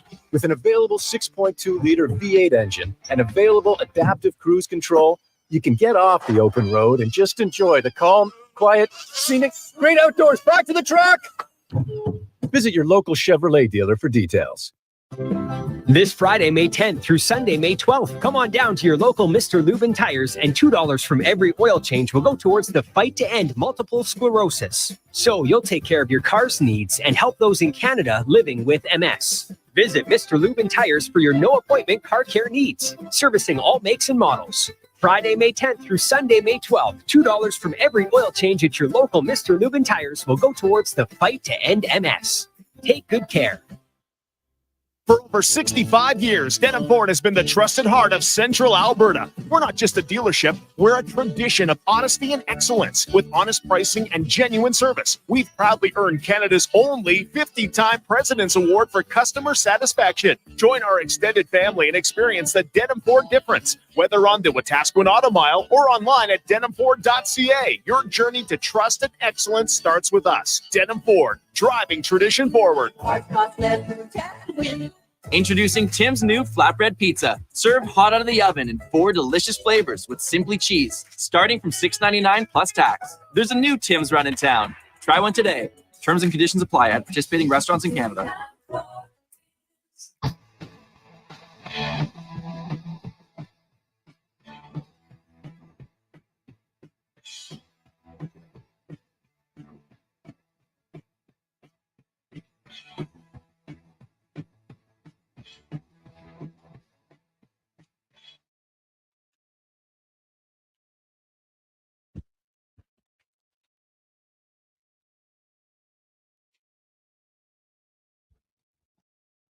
All right, boys and girls, ladies and gentlemen, we are getting closer to game 1. Oilers and the Canucks. Puck drop in about 3 hours and 10 minutes time. Cannot wait. It'll be good. The chirping has intensified amongst Oilers and Canucks fans. Oh, funny stuff. I will say, though, on our YouTube page, Oilers Nation, the fans on both sides have been very classy. It's actually been good. A little bit of chirping, nothing wrong with it. Like, sports is supposed to be fun. Have good chirps. The minute anybody gets into the name calling, that's when you know you've won. because they don't have any. Oh, yeah, you're an idiot. Thanks, Tips. Oof. Jeez, that one really stung. From Mark 36452, which is usually the people that are doing it. But have fun with it. It'll be loads of fun tonight. Whichever team loses, oh my goodness. The opposing fans are just going to be giving it to them for the next 48 hours until game 2. And that's awesome. That's how it should be. It's playoffs, baby. All Canadian matchup. It'll be a lot of fun. That is the Gregor Show presented by PlayAlberta.ca. And the only thing that would make it sweeter tonight, if you're an Oilers or a Canucks fan, a victory for your team would be winning the Lotto 649. Get your tickets at PlayAlberta.ca. The goal ball jackpot, $44 million. And nobody won last night, so it's $55 million now on Fridays. Lotto Max. Only PlayAlberta.ca. By the way, if you're there and you want to wager on something, use the promo code Gregor50, Gregor50. Yeah, with a $5 deposit, you get the free $50 wager. Good luck. And maybe you want to pick the Oilers to win in the series. Maybe win tonight. Good odds. Make it count. Let's get to the spec report brought to you by GS Construction, as they are rolling right now, man. They are super busy and they are hiring lots of different, I don't care if you're a green and don't have a lot of experience. You got boatload of experience as a foreman. They got all sorts of positions to fill. Go to Indeed.com and look up GS Construction. As Mark Spector joins us from Vancouver, where the Oilers and the Canucks are about 3 hours away. Spec from finally having the puck dropped on this series. And we know that Henrique is out. Janmark will start there. Who knows how many shifts he's going to take. What's your sense from talking to Rick Tocchet today about matchups? We saw Tyler Myers, even with missing a game, still played the most minutes of any defenseman against their top line in Nashville. Now, they had a distinct drop-off from line 1 to line 2. Right now, Hughes and Roenick still played, I think, the most combined minutes versus their top 2 lines. So, I expect that again. It's their best defenseman. But who do you think they want to get out against McDavid as much as they can in this series when they have home ice? Right. This is what we're going to find out. The history tells us in that Nashville series that Tocchet was a bit of a matchup guy. He wanted that big pair out against the people who, Forsberg's line generally, I think. Let's see. Here's your problem. If Knobloch says, okay, I'll just play McDavid lots, and now we got Quinn Hughes sitting on the bench. So that's the push and pull of the matchup, right? Tocchet gets to dictate the matchup, but in a way, then Knobloch gets to say, okay, you want to put your big guys out against McDavid or Draisaitl or whatever? Are you trying to hide Quinn Hughes? Great. Then we'll just make sure Quinn Hughes never plays, which is advantage Edmonton. So you know what? Hey, he's not coming out this morning and saying, here's what I'm going to do. So it's a good question you ask. I'm going to tell you, we'll get our answer in the first period tonight. I'm afraid that Rick Tocchet did not divulge his entire game plan at the morning skate this morning, unfortunately. Now, I know he went into depth saying, hey, Pettersson was a little bit ill. He's got no injury. It's nothing like that. So they want him to play better. That could be one of the matchups of the series spec is, Ryan McLeod. Because I think Lindholm and Miller, ideally, that's who Vancouver will want against McDavid Draisaitl. Yep. Which means Ryan McLeod's going to get Pettersson line, and with Holloway, McLeod, and Perry up against that trio of Vancouver, you know what? That's a matchup where, physically, I think Edmonton's got to try to go after them. Yeah, I agree with you. And I think you can go after you. They say always play the good player physical. The difference with Elias Pettersson is he's a small player. So he's hard to catch. And Quinn Hughes is even harder to catch, right? Those guys wouldn't be great players if they were easy to hit because they wouldn't be here today because they're both small guys. So, yeah, physicality against Elias Pettersson for sure. You're not going to push Lindholm around. He's a big, strong cat and a really, really good player. I think a lot of this thing from Vancouver's standpoint revolves around Elias Pettersson finding his game. He's too big a piece of this pie here to be an irrelevant player. Fair. That's all there is to it. If they're going to win, he's got to be part of it. And if they're not going to win, and if he's not going to be part of something, I don't think they can win. Don't tell me that McDavid and Draisaitl are the best 2 players in the series and Vancouver's going to come out on top. That's just not going to happen. Fair point. Yeah, Right. I think that's I think that's very fair. Right, like it's you know what, they're going to need some guys to be better, and it's going to be hard to be better than Draisaitl and McDavid now because of what they've done in their career, and that to me is the biggest challenge here. Like, I know that a lot of people in Vancouver, look how great they played defensively. Yeah, they didn't miss Demko. I'm like, but no offense to Nashville. Like, man, when I studied their 9 forwards after their top line spec, like, are you kidding me? I'm not like Colton Sisson's not a second line center. Michael McCarron's on a second line center. That I'm not even sure is a third line center. Those are their second and third line centers in that series. Yeah, there is you can go on NHL.com and search the last, I think it's about 40% of the season. And those stats will tell you that Nashville was as dangerous offensively as Edmonton. And they'll tell you that their power play was just as good as Edmonton's over the last, whatever it is. It's like 33 games or something, 40%. And reality will tell me that's not the case. Oh, for sure, man. Like stats, there's lies, damn lies, and stats. So, hey, you know what? Yeah, there's a lot of stats. There's also, our favorite stat in Edmonton was the stats that told us that Jesse Puljujarvi made Connor McDavid a better player, right? Those stats existed. They weren't true.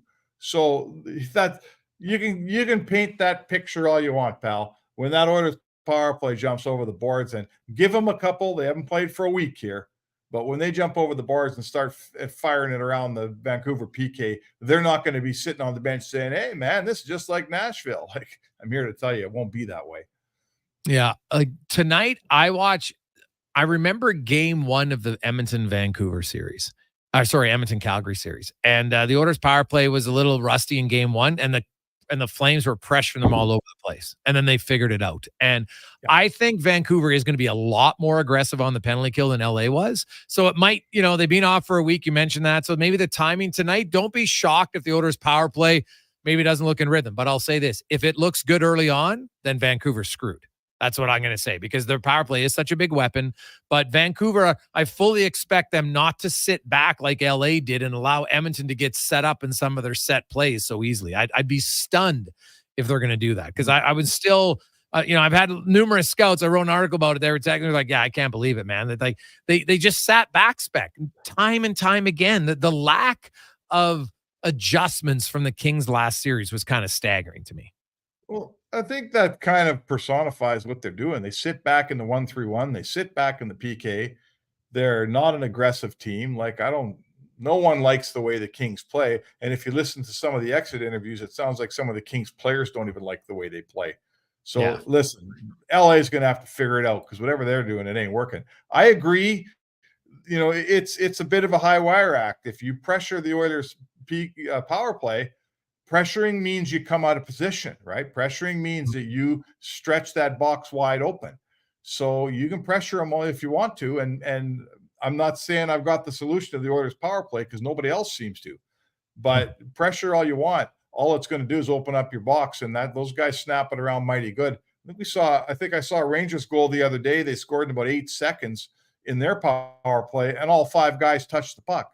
Yeah. So, good luck to the Canucks. I'm sure they got a plan, and it's old Mike Tyson's line, pal, right? Everyone's got a plan until you get punched in the mouth. Yeah, and it changes for sure. The Oilers themselves, hey, 5-on-5, they were even with LA, right? They won the series on special teams, and I don't think that's a recipe for long-term success, right? Like, as good as their power play is, I don't think their penalty kill is going to go perfect, right? I guess it's possible. It just happened, but I don't think it's likely. What do you see about their 5-on-5 play tonight against Vancouver, Spec? Like, what are you looking for maybe that'll improve 5-on-5 that we didn't see in the last round against LA? Well, I think that against Vancouver, you're going to be able to carry the puck a little bit more. I don't think that, they're not playing that 1-3-1. So they'll pressure you a little bit to get the puck out. So I guess what I'm looking for is exiting your zone. It's got to start there, right? The Oilers have forwards. They want to go. They want to carry the puck through the neutral zone. All of that starts with a pass on the tape from one of the blue liners. So that's where it starts. And then I'm looking to see, are you carrying that puck over the Vancouver blue line and scoring on the, coming in off the rush, right? Like it's a dump and chase game at 5-on-5 against LA, and the Oilers don't like that game. That's not their game. I thought the fact they they sawed it off 5-on-5 against LA, that's probably advantage Edmonton because they're going to beat them on specials. So I would say that this different opponent allows the Oilers, frankly, to play the game the way they want to play it.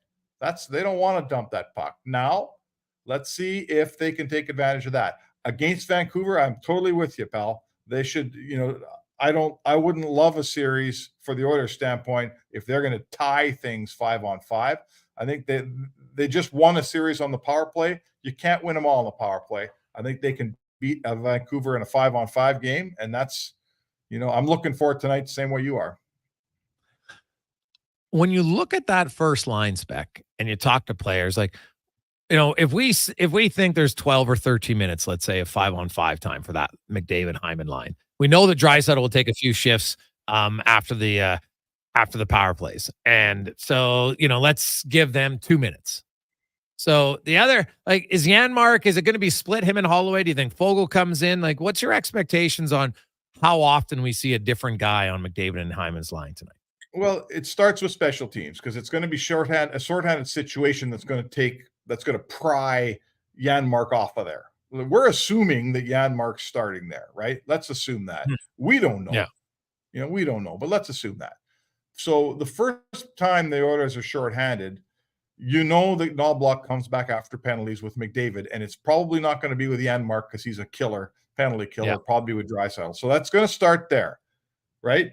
If the success they're looking for happens and they can find a goal along the way and kill that penalty, I think as long as the Oilers are winning, Janmark's going to get a ton of time there. As long as the Oilers are in control of the game, I think you like the defensive guy with McDavid and Hyman. I think it frees McDavid up a little bit to know he's got a real good defensively conscious player in Janmark. If they're trailing, Janmark's out of there. It's going to be Draisaitl. It's going to be Holloway. Probably more Draisaitl, frankly. The recipe in Edmonton. They're down in the third period. They always put Draisaitl and McDavid together. That's been the recipe here since Todd McClellan. So the score will dictate. If they're winning, Janmark gets a lot of time. If they're not winning, you'll get less and less as the game goes on. Yeah, it's funny because in game 2, when they trailed, and they trailed for most of that game, they barely played together. Draisaitl and McDavid only played 8 total minutes in the whole series, 5-on-5. And I like that strategy. If they're down by 9, if it's 2 goals, maybe. If it's only 1 goal, I like McDavid and Draisaitl on separate lines because I think that gives you a real threat. Unless you're running 3 lines, that's 67% of your time. You got a legit threat, a guy who can make a difference, and boom, 1 great play, and it's a tie game. So yeah, let's watch it unfold here a little bit, right? We're filling radio every day with what we think is going to happen. The fun part when they start the series is we get to actually see what is going to happen. And the coaches can't, they can say what they want in the press conference, but when the game starts and we start watching the matchups, now we know what they're really thinking. Yeah, no, that's very true. Spec, enjoy the game tonight. Make sure that shirt isn't wrinkled. So we'll chat with you tomorrow. All right, brother. Enjoy the game, everybody.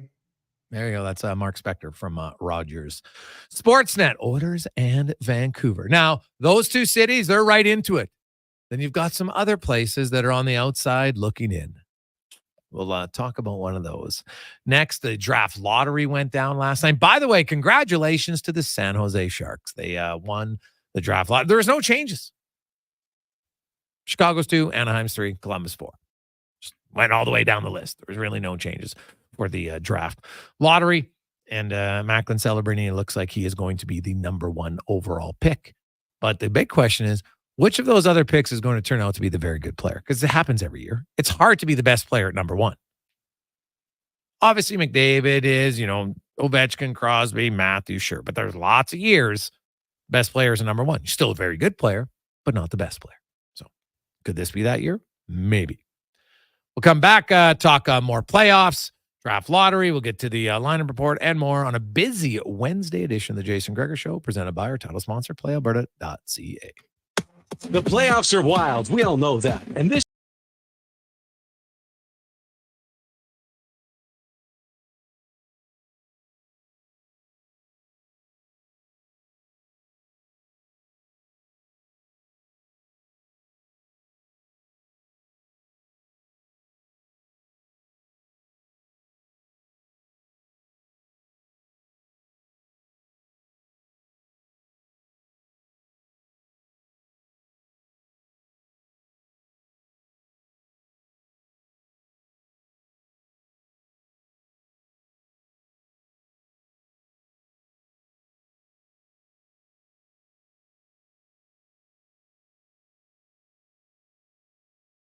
Well, okay.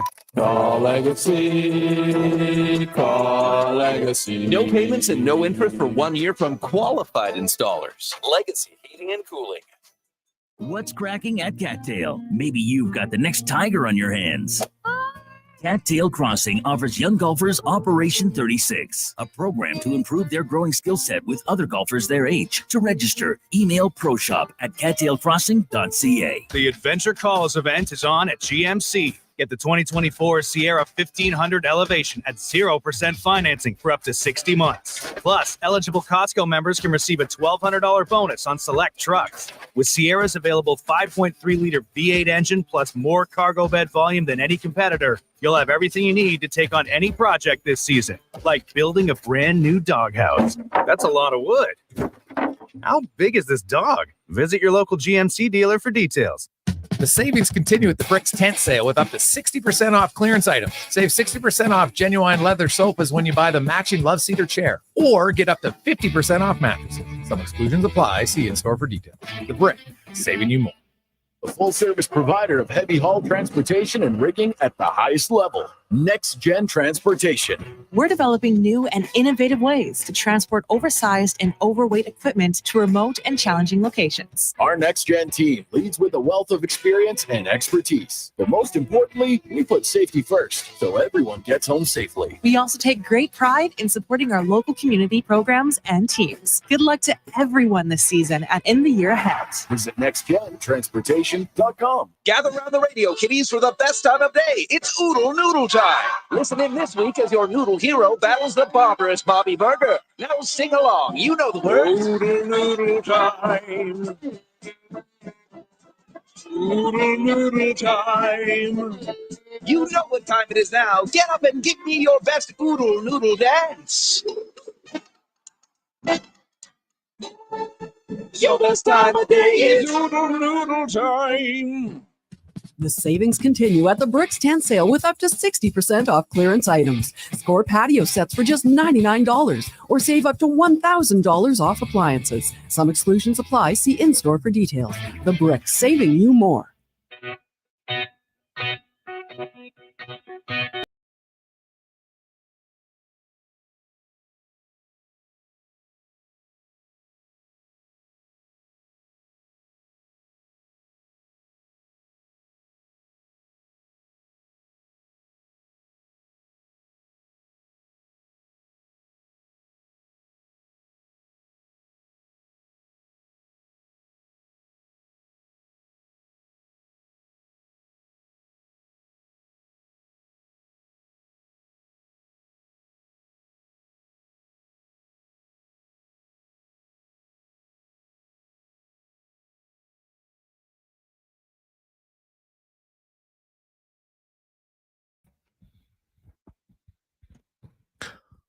.527, welcome back. Jason Gregor, Connor Halley with you on Sports 1440, Oilers Nation, YouTube and Facebook, streaming live at sports1440.ca.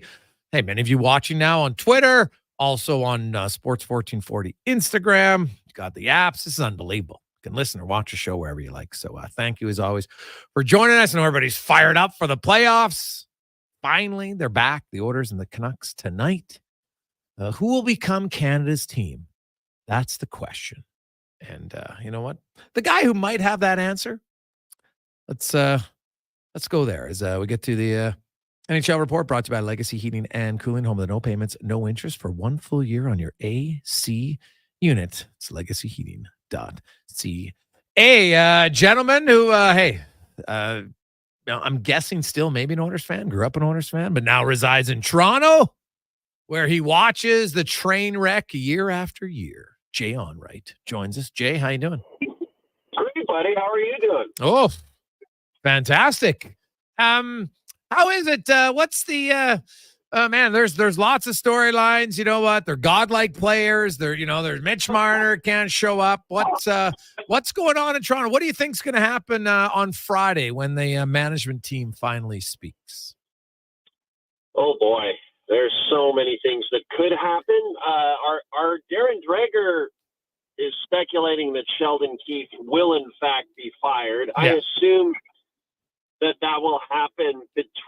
now and when the press conference takes place, which, as you mentioned, is Friday morning. So that basically leaves us with Thursday for that to happen. So I'm assuming Keefe gets fired tomorrow, and then we'll see what happens on Friday. Do they parade out Craig Berube in a triumphant sort of Maple Leaf-like way? I don't know. We'll see what happens there. I know that the new president of Maple Leaf Sports and Entertainment, Keith Pelly, who happens to be my old boss at TSN, he would love to make a splash, right? He'd love to make a positive splash on the market. And obviously the market could use that right now because there's a lot of negativity around the team. So we'll see what happens, but I could definitely see something like that scenario playing out. Keith getting fired on Thursday and the Leafs bringing out their supposed latest savior on Friday. Keith getting let go is not a surprise to me at all. I think everybody knew that if they didn't win a playoff series, there was no chance he was coming back. We'll get to Canada's team, Jay. Who do you think is more likely to be rooted on outside of their two markets, Vancouver or Edmonton? The answer, as always, Jason, is neither. I think the thing I have realized over the years is, as much as we would like Canada to jump on the bandwagon of that team that happens to go further into the postseason, it just doesn't seem to happen. If anything, there's the residual jealousy, especially because, as you pointed out with the Leafs, so much futility for so long. They are not interested in seeing another Canadian market have the success that they really have never had since they've been alive, most of the young Leaf fans, that's for sure. I know that goes for Montreal fans. So I think, in general, I don't think you can count on either the Canucks or Oilers picking up a ton of fans along the way, but they shouldn't care about that. No. The fans of those teams should not care about those things, because in the end, those two franchises have already done more than any of the other five in the country. So they should be pretty happy with that situation as it is. And I would agree with you. I've never been a big fan of it. It was more of a facetious question. But who do you think is disliked more then? Vancouver or Edmonton? What a great question, Jason. Man, that is a very difficult question to answer. I would say probably in this, as you pointed out, I mean, I grew up near Edmonton. I'm a lifelong Oilers fan, but I would argue that Edmonton is disliked more by the rest of the country. And it all goes back to all those lottery wins, and that presumed feeling that, they got all the lottery wins, they should be winning. And if they're not winning, it's almost like they're happy that they haven't won a cup since those lottery wins have happened. So I would say more people probably are in Vancouver's camp. And then the other thing with Vancouver is, as good of a team as they are, as great a regular season as they had, I don't know if any of us saw this kind of regular season coming from the Canucks this year. Maybe you did. I certainly didn't see them making this much of a leap this year. So, it's a bit more unexpected, perhaps.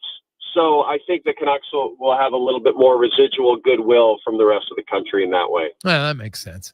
Jay Onrait joins us. Jay, you look at, the NBA, and, I love your segments when you bring in the basketball guys and talk about, it's amazing to see kind of the changing of the guard in the NBA right now. And, a lot like the Phoenix Suns get wiped out. The Lakers don't win again. The Warriors, 10th place. They don't even really show up in the play-in game. And now you have the Minnesota Timberwolves absolutely obliterating the defending champions in 2 games. Now, I know the series isn't over, but my goodness, they look great. They got the young Canadian with, they got a really good defensive team. And, it's kind of fun to watch and see kind of that change and turnaround, to see the young players and the young stars coming up, and a lot of those great future Hall of Famer guys maybe on their last legs. Yeah, it's been an incredible playoff in exactly that way. You nailed it. It's this changing the guard feeling, a little bit like the NHL, where the Crosbys and Ovechkins are moving on and other guys are taking over. It's exactly like that in the NBA, but even better, because as you pointed out, this is the first time in 2 decades that we do not have LeBron, Steph Curry, or Kevin Durant in the second round. It's pretty wild to think about it. Those guys have really dominated the conversation for 2 decades in the NBA, as they should. They've all been terrific. They've won titles. Now it's time for a new generation. And, you brought up the Timberwolves. This is a team that was absolutely terrific in the regular season, but they have been so futile in the postseason to the point where they haven't won a postseason series in 2 decades, or even been in one. It was very much a put up or shut up situation. Yeah, they have a great regular season. We'll see how it goes in the playoffs. If anything, the mystique has even grown around the Timberwolves now, and it's all about Anthony Edwards, former number 1 overall pick, who's just sort of now taken not only his game, but sort of everything about him, the hype, everything. It literally seems like he is about to become the face of the entire NBA. And it's just that sort of Michael Jordan-esque style where he's a terrific shooter. He's a great dunker. He's flashy. He's got a great smile, a great personality. He was in Uncut Gems. He's a decent actor. Like all these things are working in his favor. And then they have, just like that 1-2 punch with Karl Anthony Towns and Rudy Gobert. They're a great defensive team. So we'll see if they can pull it off. I mean, the champs are the champs. Denver are the champs until they are actually booted out of the playoffs. But those first 2 games in Denver, nonetheless, pretty eye-opening for the rest of the sports world to see how great this Timberwolves team is. Oh, God, they looked really good. Jay Onrait from TSN joins us. And, Jay, you mentioned, so you grew up an Oilers fan, of course, alongside Reed Wilkins. You guys probably had matching pom-poms. I'm not sure or not. Reed said you did, so you can confirm or deny that. But do you watch it still as the same vigor, or has your job taken the fan out of you? So, first of all, never had a pom-pom. I don't know what Wilkins is talking about, but he likes to tell stories about me. I do watch it with the same vigor, and it's funny because I now have little kids just like you do, and the decision was a tough one, right? I've been in Toronto now for almost 3 decades. I tell people I'm begrudgingly a Torontonian. That's just the way it goes. It's where my job has taken me. But I'll never be a Leaf fan. I'll always be an Oilers fan, but I had to allow my kids to be Leaf fans because I wanted them. If the team actually, and we know this is probably unlikely, but should they ever find some success, I wanted them to be able to enjoy that with their friends here. And then if they continue to find misery, then they've got like-minded friends who will have to suffer through that misery with them. So my wife is a lifelong Leaf fan and a hardcore one. Both my kids are Leaf fans, and I'm the lone guy in the house who's still hoping the Oilers can pull it off this year. I'm really excited about all the things that the team has done. I love the addition of Corey Perry. I love guys like that. I think it's so key for this team and what they've done. I hope Skinner holds up over the course of this next round with Vancouver. It's fun. It's just fun to see the team have this kind of success. And it's fun to see McDavid and Draisaitl love playing for this team and wanting to continue to win together. That's an amazing thing for me. So I watch it from far away. I do my best to try to keep the coverage as balanced as I can. But as we all know, if you watch my network, that's a losing battle. That's a battle I'll always lose. We're always going to be a little Leaf focused for the rest of our existence as a network. But there's a few of us there. I mentioned Darren Dreger, Dutchie, myself. There's a lot of guys from out west who work in Toronto at these sports networks. And we hear you. We hear about the bias. We know it exists, and we're doing our best to change it from within. So just know that we do hear you, and we're still hoping that these Western Canadian teams can continue to have success. Because, hey, listen, the 2 teams left are from Western Canada. We've got to put the focus on them now. There's no excuse on our backs anymore. We've got to put the focus on the Canucks and Oilers. So I'm hoping for a long series because I want to see the spotlight on these 2 teams. Jay, has there been any conversations like what would the bet be to get Rashog to wear like a non-solid colored suit? Like could he ever mix in a striped suit? Do you think would that ever work? I mean, Rashog as well as I do. This is not a man who would put on a different suit on a whim, right? This is a man of habits. This is a man of routines. I think it would be almost impossible, to be perfectly honest with you. He would have to lose a bet. That's what would have to happen. He would have to lose. Maybe him and Gene Principe, because Gene likes to wear a little more outlandish. Yeah. You know, he likes a little window pane action once in a while. Yeah. So maybe if Gene and Ryan, you know, maybe they have a friendly bet, right? The two Edmonton bureau chiefs. I hope they have some sort of friendly bet on the side. And if Ryan were to lose that bet, I would love to see Ryan put on a pinstripe, a window pane, maybe even rock some of the turtlenecks I've been rocking. That'd look great on Ryan. That would obviously help with the jowls, you know, really make it look thinner. But, you know, Ryan's focus right now, as you know, Jason, is his golf simulator in his garage. Oh, yeah. He's kicked his wife out of the garage. Her car can no longer be parked in his Sherwood Park mansion. It's all about making the Champions Tour, and that's where Ryan's focus is right now. So I'll be happy if he actually shows up for work tonight. That'll be a big thing. Yeah, well, no, that's fair. He does love his golf simulator. So I know because on the golf simulator, he can putt. But as we know, simulators and reality are never the same.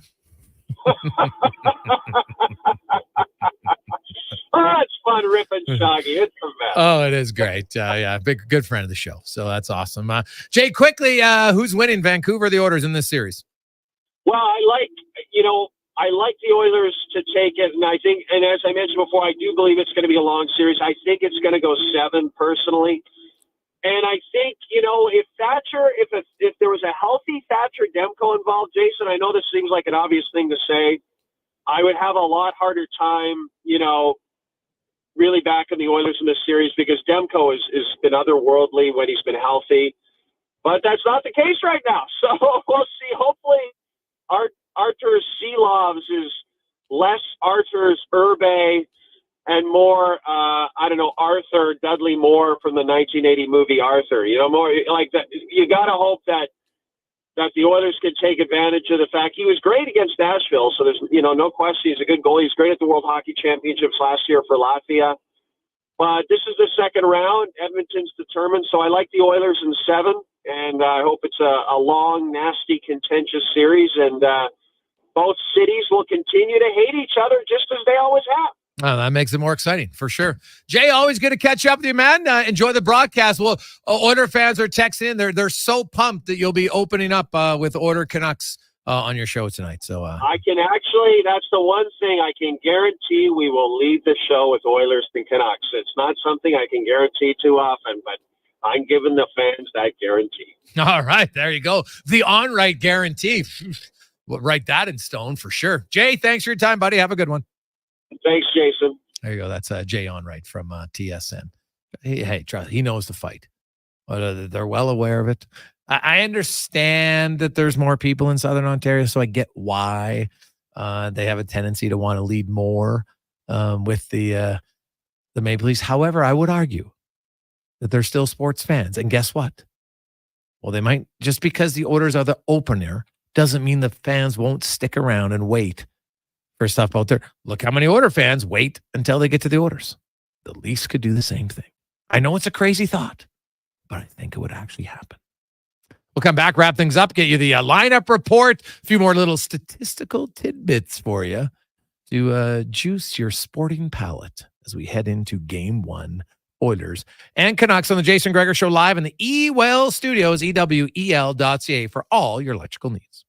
The savings continue at the Bricks tent sale with up to 60% off clearance items. Save 60% off genuine leather sofas when you buy the matching Love Cedar chair, or get up to 50% off mattresses. Some exclusions apply. See in store for details. The Brick, saving you more. Try the new extra-large New York-style crispy pepperoni pizza only from Papa John's. Get you some of that crispy, curly, cuppy pepperoni on top of an extra-large New York-style crust pizza with creamy tomato sauce and a 3-cheese blend. This ain't around forever, so walk fast like you're in NYC and order one now. The extra-large New York-style crispy pepperoni pizza for just $22.99, only at Papa John's. Better ingredients, better pizza, better get you some. A full-service provider of heavy haul transportation and rigging at the highest level. Next Gen Transportation. We're developing new and innovative ways to transport oversized and overweight equipment to remote and challenging locations. Our Next Gen team leads with a wealth of experience and expertise. But most importantly, we put safety first, so everyone gets home safely. We also take great pride in supporting our local community programs and teams. Good luck to everyone this season and in the year ahead. Visit nextgentransportation.com.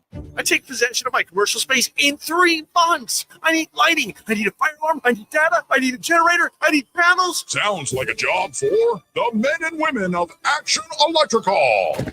Projects team reporting. We design, build, and construct all the electrical systems for your projects. Need everything to work right? Get the Action Electrical project team on your site. Facing an electrical menace? Call the men and women of Action. Operating throughout Alberta at actionelectrical.net.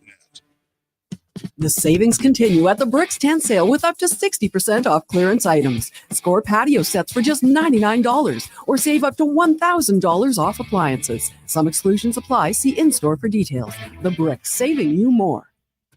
Today is McHappy Day, when every menu item purchased at McDonald's helps support families with sick children. So you can feel the good that comes from doing good, just from ordering. So if I order a Big Mac, I'm helping. Yup. What about a McFlurry? 10-piece chicken McNuggets and apple pie? You got it. Every single order helps. Join us at McDonald's today for McHappy Day. Do good, feel good. A portion of food and beverage sales will support RMHC chapters and local children's charities across Canada. Thinking of building a garden suite above your detached garage for aging loved ones? Make a RAM elevator part of that plan. RAM Elevators and Lifts understands that an elevator is more than a mechanical device. It's accessibility and safety, and it's an easy addition that can be added in a space as small as 3.5 by 4 feet with standard 8-foot ceilings. North American made and rated as the best residential elevators by Forbes magazine. Grounded simplicity, elevated design. Click on trustram.com.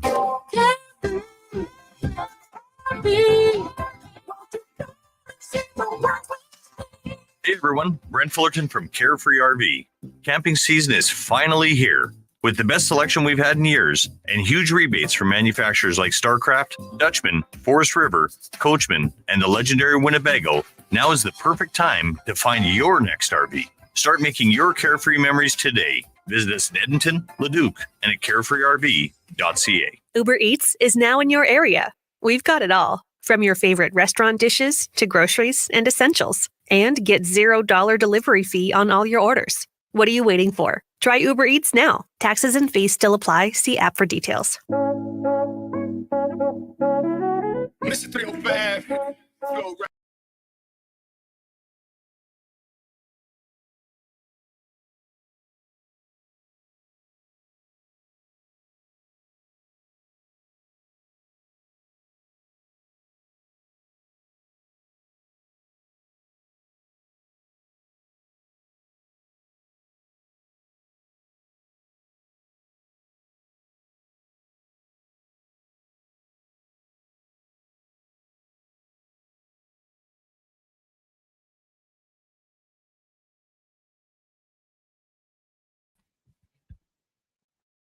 .547.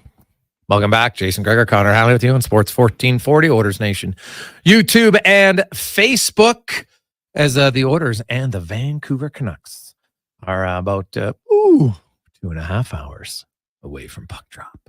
Meanwhile, the Bruins and the Panthers, man, the Panthers, they get a power play and then 14 seconds and they take a penalty. Like we saw that Svechnikov's done it 3 times or 2 for sure, maybe 3 in that series already in the Rangers and the Carolina Hurricanes. Like your power play percentage is really going to stink when you negate your own power play in the first 10 seconds of it. Like figure it out. Be smarter.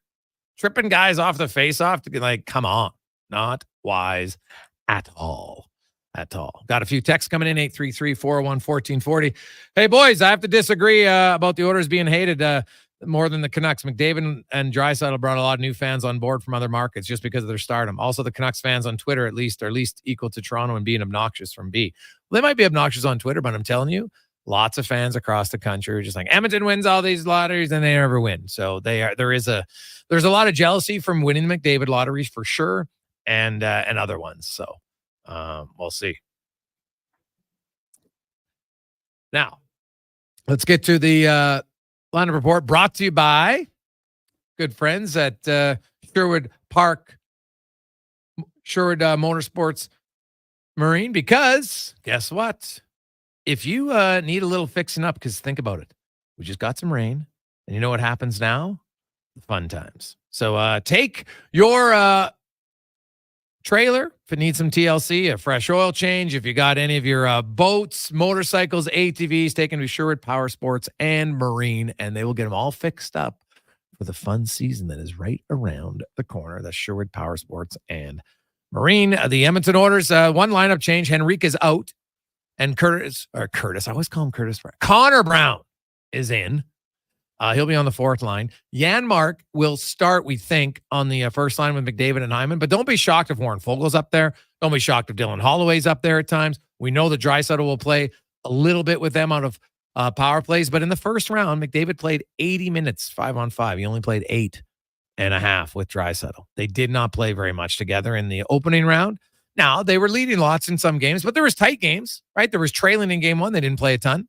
They play basically that first shift after a power play. And then the odd time in a game, final minute, if it's an offensive zone start. I think Knobloch's very wise in when he puts them together. And keep in mind, they're pretty good together. Now, they did score 3 goals in those 8 minutes together, but 2 of them came right after, like within 3 seconds of a power play expiring. They were still on the ice. It was still kind of like a power play. It was 5-on-4. The penalized player hadn't even gotten in the defensive zone yet. So, that people will look and say, oh my God, you got to play them together all the time. But keep in mind that 2 of them came on a power play that wasn't a power play, but was still kind of a power play when you think of the in-zone advantage. The fourth line will be Derek Ryan tonight with Brown and Warren Foegele to start, but I won't be surprised if we see Yaremchuk down there a little bit. Vancouver will counter with JT Miller, Besser, and Puis-Suter. Pettersson centers Mikheyev and Höglander. Lindholm with Garland and Joshua. And then their fourth line has Bluger with Sam Lafferty and Phil Giuseppe. That's not a bad fourth line. So the Oilers need to respect that line. Quinn Hughes with Roenick, Susie and Myers, Ian Cole, and Nikita Zadorov. And, of course, in between the pipes tonight, Arturs Shilovs, the young 23-year-old. This will be his 13th NHL game. He has 9 regular season games and 3 in the postseason. Played very well against Nashville in his 3 starts. Went 2-1, had a .938 save percentage and a 1.70 goals against average. But as Kevin Woodley outlined us on Monday's show, traffic, he felt like that's where he struggled. So are the Oilers going to put pucks on net, get more bodies in front, and see if they can disrupt the young Latvian? We shall see. Hey, boys, Oilers have 17 Canadians. Canucks have 3. No question whose Canada's team is from the Moist Man. Hey, touche. Touche. We'll see. We shall see. Guys, Pettersson is small. What do you mean? Well, yeah, he's slight. He's like a $170, man. Yes. He's not overly, he's not, I don't care what his, weight matters a lot. Marty St. Louis wasn't tall, but man, he had tree trunks for legs. Elias Pettersson is not a very heavy guy. Now, he's got an absolute rocket of a shot. And he didn't play a great series against Nashville, but if he wakes up, that's going to give Vancouver a much better chance to win. So we will see what happens. Let's get to the con man. Wrap things up. Thanks, everybody, for listening. Enjoy the game tonight. We got more pregame coverage coming up right at the conclusion of our show. If you just missed it, they debuted last Wednesday. They're still on. They're going great. Coming up next, Turn Sports here on Sports 1440. Let's get to the con man. Sports 1440 update brought to you by High Street Insurance. Driven by people, not products. The people taking care of people for 10 years, servicing Canadian businesses just like yours. Support local, highstreetinsurance.com. Good night. This is the Sports 1440 update. Game day finally here. The Edmonton Oilers taking on the Vancouver Canucks in game 1 of their second round series. Puck drop just after 8 o'clock. For the Edmonton Oilers, Adam Henrique will be out of the lineup. Head coach Chris Knobloch saying it's day-to-day. He's hoping he'll return for game 2 on Friday. Connor Brown draws into the lineup. One other game right now, Bruins and Panthers meeting down in Sunrise. Scoreless after 10 minutes. Boston leads that series 1-9. In the association, Pacers taking on the Knicks just after 6 o'clock. Knicks lead that series 1-0. Denver Nuggets center Nikola Jokic was named the NBA's most valuable player for the third time in the past 4 seasons. He joins Kareem Abdul-Jabbar, Bill Russell, Michael Jordan, Will Chamberlain, LeBron James, Moses Malone, Larry Bird, and Magic Johnson as the only players to win 3 or more MVP awards. In the majors, the Jays were victorious over the Phillies today, 5-3. Elsewhere, Guardians knocked off the Tigers 5-4. Brewers falling to the Royals 6-4. Padres blanked the Cubbies 3-0. It was the Marlins losing in LA to the Dodgers 3-1, and the Athletics over the Rangers 9-4. Right now, in Game 2 of their doubleheader, the Rangers leading the Athletics 7-4. That's in the 4th. In the 5th, the Reds and Diamondbacks tied at 2 apiece. Orioles and Nationals tied at 1 heading into the 5th. And in the 3rd, the Yankees lead the Astros 5-1. Mariners Twins scoreless in the 1st. And later tonight, you'll have the Rockies taking on the Giants. PWHL playoff action right now. Toronto leads Minnesota 1-0 after 20 minutes. Now the Spooner with a lone goal in that one. And UEFA Champions League today, Alphonso Davies scored for Bayern Munich, but they would fall to Real Madrid 2-1. That'll do it for us here on the Jason Gregor Show. Up next, we've got Turn Sports from 6 to 9. Then at 9 o'clock, it is Fox Sports Radio. Local coverage returns tomorrow morning, 7 a.m. with Kevin Carius, Brandon Douglas, and Laddie Schmid. I'm Connor Halley. This has been a Sports 1440 update.